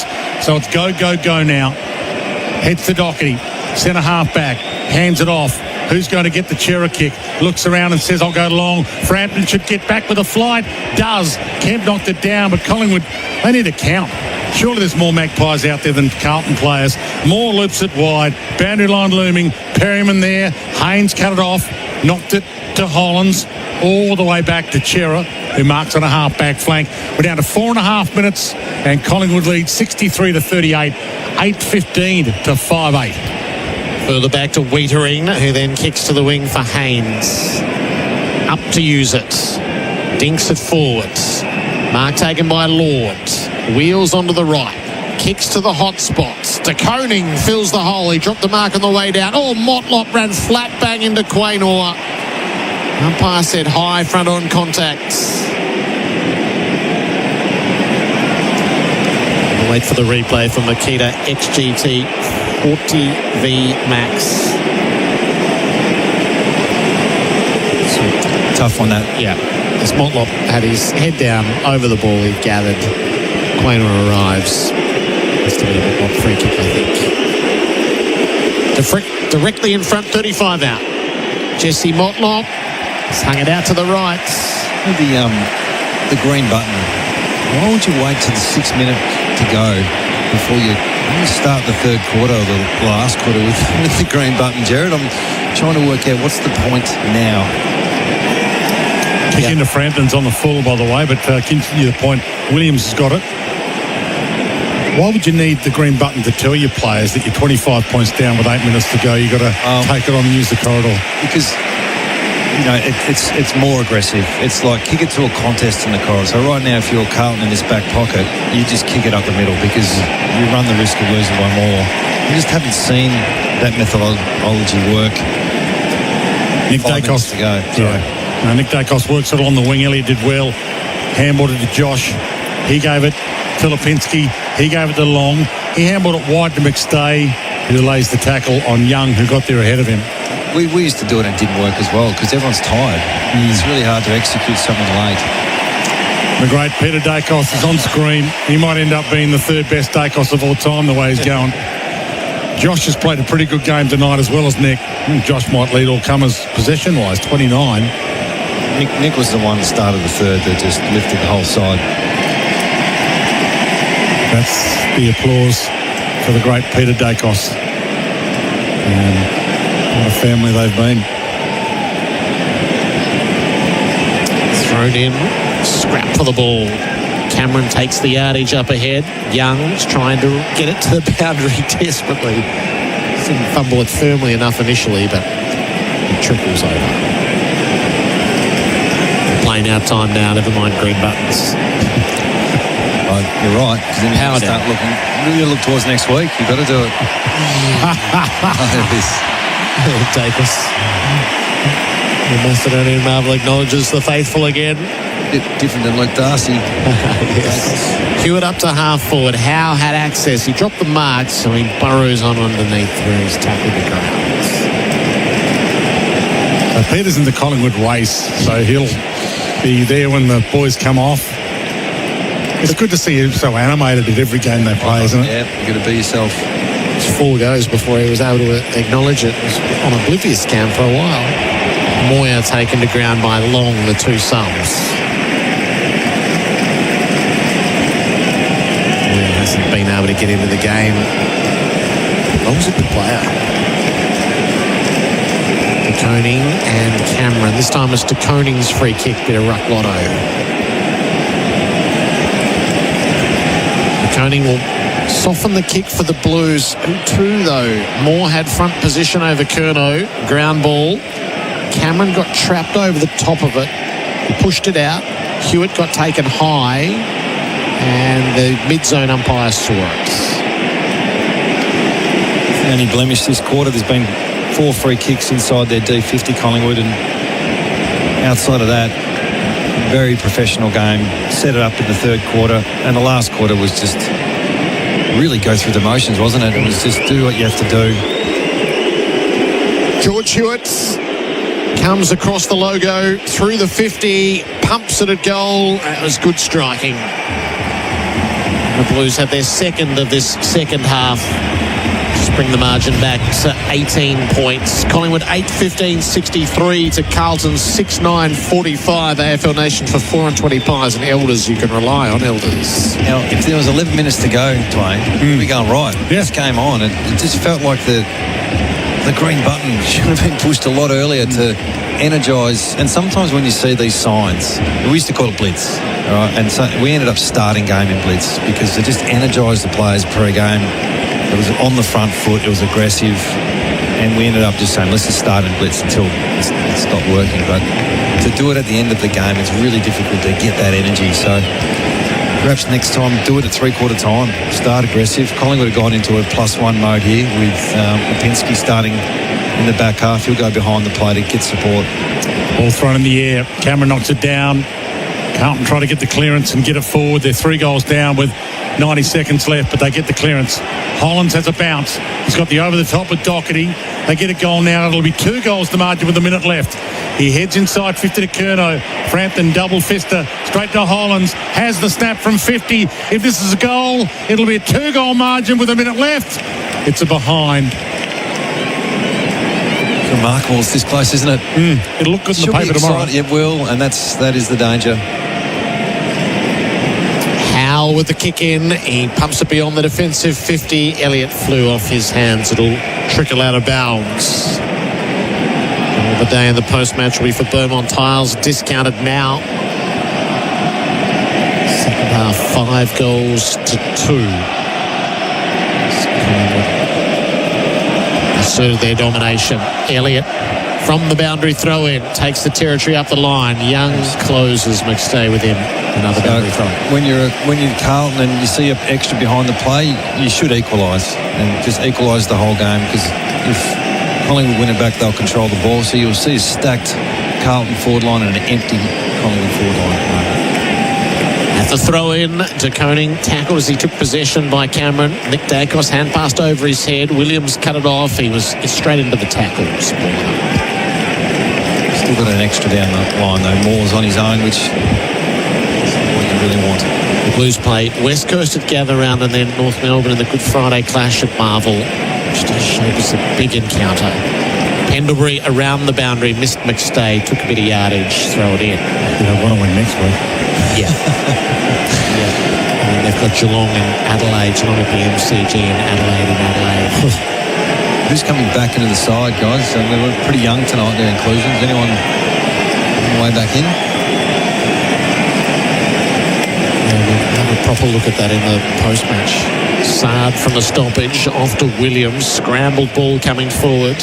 Maynard brought it to ground, then got after it. Fed it up near Moore, who was happy to absorb all the pressure. It'll be a ball up. Dying seconds of Thursday night. Walsh 31, Josh Dacos 30, Pendlebury 30, Akers 30, Hewitt 29. Elliott again at the stoppage. Knocks it out to the sides. Nick Dacos absorbs the pressure. Ball squirts out. Josh will get another at the end. Elliott over the top. Long knocks it on. Maynard pulls up on the kick. Nick Dacos around the contour of the boundary. And that'll do. The Blues are deep down the well at 0-4. And Collingwood will love to leave them there. A second half tactical dominance. And the Pies win by 17 points. Side they stick together to uphold the Magpies' name. See the barricades are shouting as all barricades should. Oh, the premiership's a cakewalk for the good old Collingwood. Zach Williams just a bit the worse for wear after that last contest, holding his right forearm or hand. Collingwood trailed by 3 at quarter time and 4 at half time, but led by 25 at half time and emerged victorious by 17. Final score 8-15-63 over Carlton, 6-10-46. 2 for De Goey and Schultz with singles to Maynard, Perryman, Membry and Long for the Blues. 2 to Hollands and 2 to Hewitt with singles to Cripps and Kerno. Good old Collingwood forever. They know how to play the game. Side by side they stick together to uphold the Magpies' name. See the barricades are shouting as all barricades should. Oh, the premiership's a cakewalk for the good old Collingwood. 82,058 in to see it. The Pies by 17. They go 3-1. Carlton are 0-4. Our expert tonight for MEGT, Australia's apprenticeship experts, Adam Simpson. Well, we knew they're the oldest side in VFL AFL history, and what Fly will be saying is the most experienced side, because that's what I saw tonight. I just saw a very professional outfit that haven't tweaked their style of play to the point where they've lost their identity. It's the same for me. It's built off pressure. It's built off, elite turnover speed when you get it, but it's also built off smarts. And tonight they went to a mode which I've seen a lot before, and it is around, well, let's embrace the contest. Let's embrace a bit of length in this game because of the weather and the maturity of their leaders. You could see it visually here if you're at the ground, the direction, the little things that take the ball out of the boundary line, the knock-ons, and they get the reward. So that just fuels the belief as the game goes on. So, in particular, the third quarter is when they did their damage. But the second half, really, they stood up in that area. As for Carlton, they've got some work to do, Jared. I mean, people will talk about fitness, no doubt, after tonight. But I didn't see that as much as I saw in other games. I just saw just a better method in the wet and, some critical turnovers when it mattered from the back half, and the Blues crept in. But, it wasn't, there's no adaptation made from the players on field. And sometimes it's the coach, but a lot of times it's the players on the ground reading the right cues and doing the right thing at the right time. So, a bit of work to do on the track for the Blues. I don't know who they get back into the side to help that maturity, but a bit of a difference there with experience today really shone through. Harry Mackay is the one that they'll be hoping to get back at some stage. All right, we join the presentation of the Peter Mac Cup. Peter Mac Cup. The Cup recognises the Peter Mac Foundation and their work supporting those affected by cancer. Every dollar raised through the Peter Mac Cup this year will help researchers improve care for patients with cancer.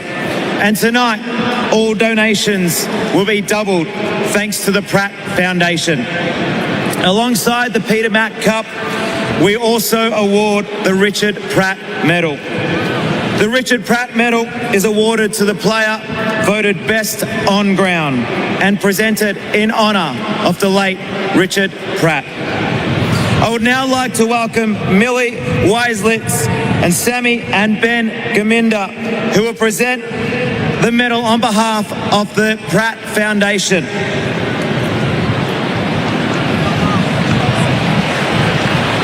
I'm pleased to announce the winner of the Richard Pratt Medal goes to Lockie Schultz.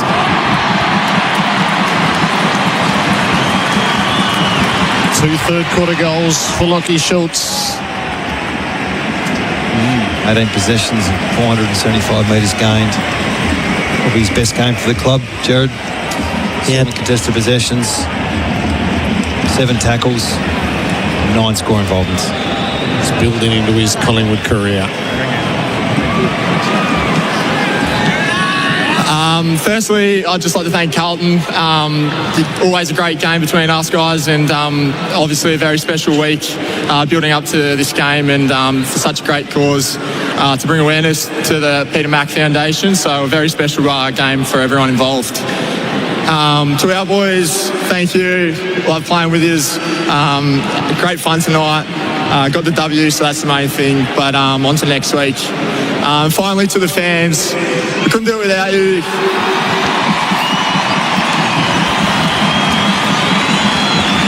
So, thanks very much. We really appreciate everything you do for us.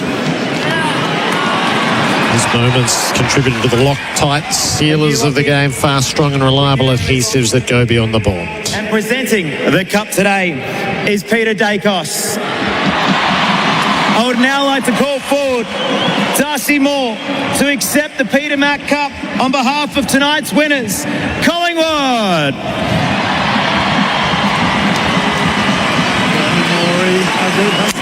Bring it in. I think we've got a photo at the end. Firstly, to the fans, over 80,000 of you turning up tonight. We appreciate all of your support and you make our game great, so let's hear it for yourselves.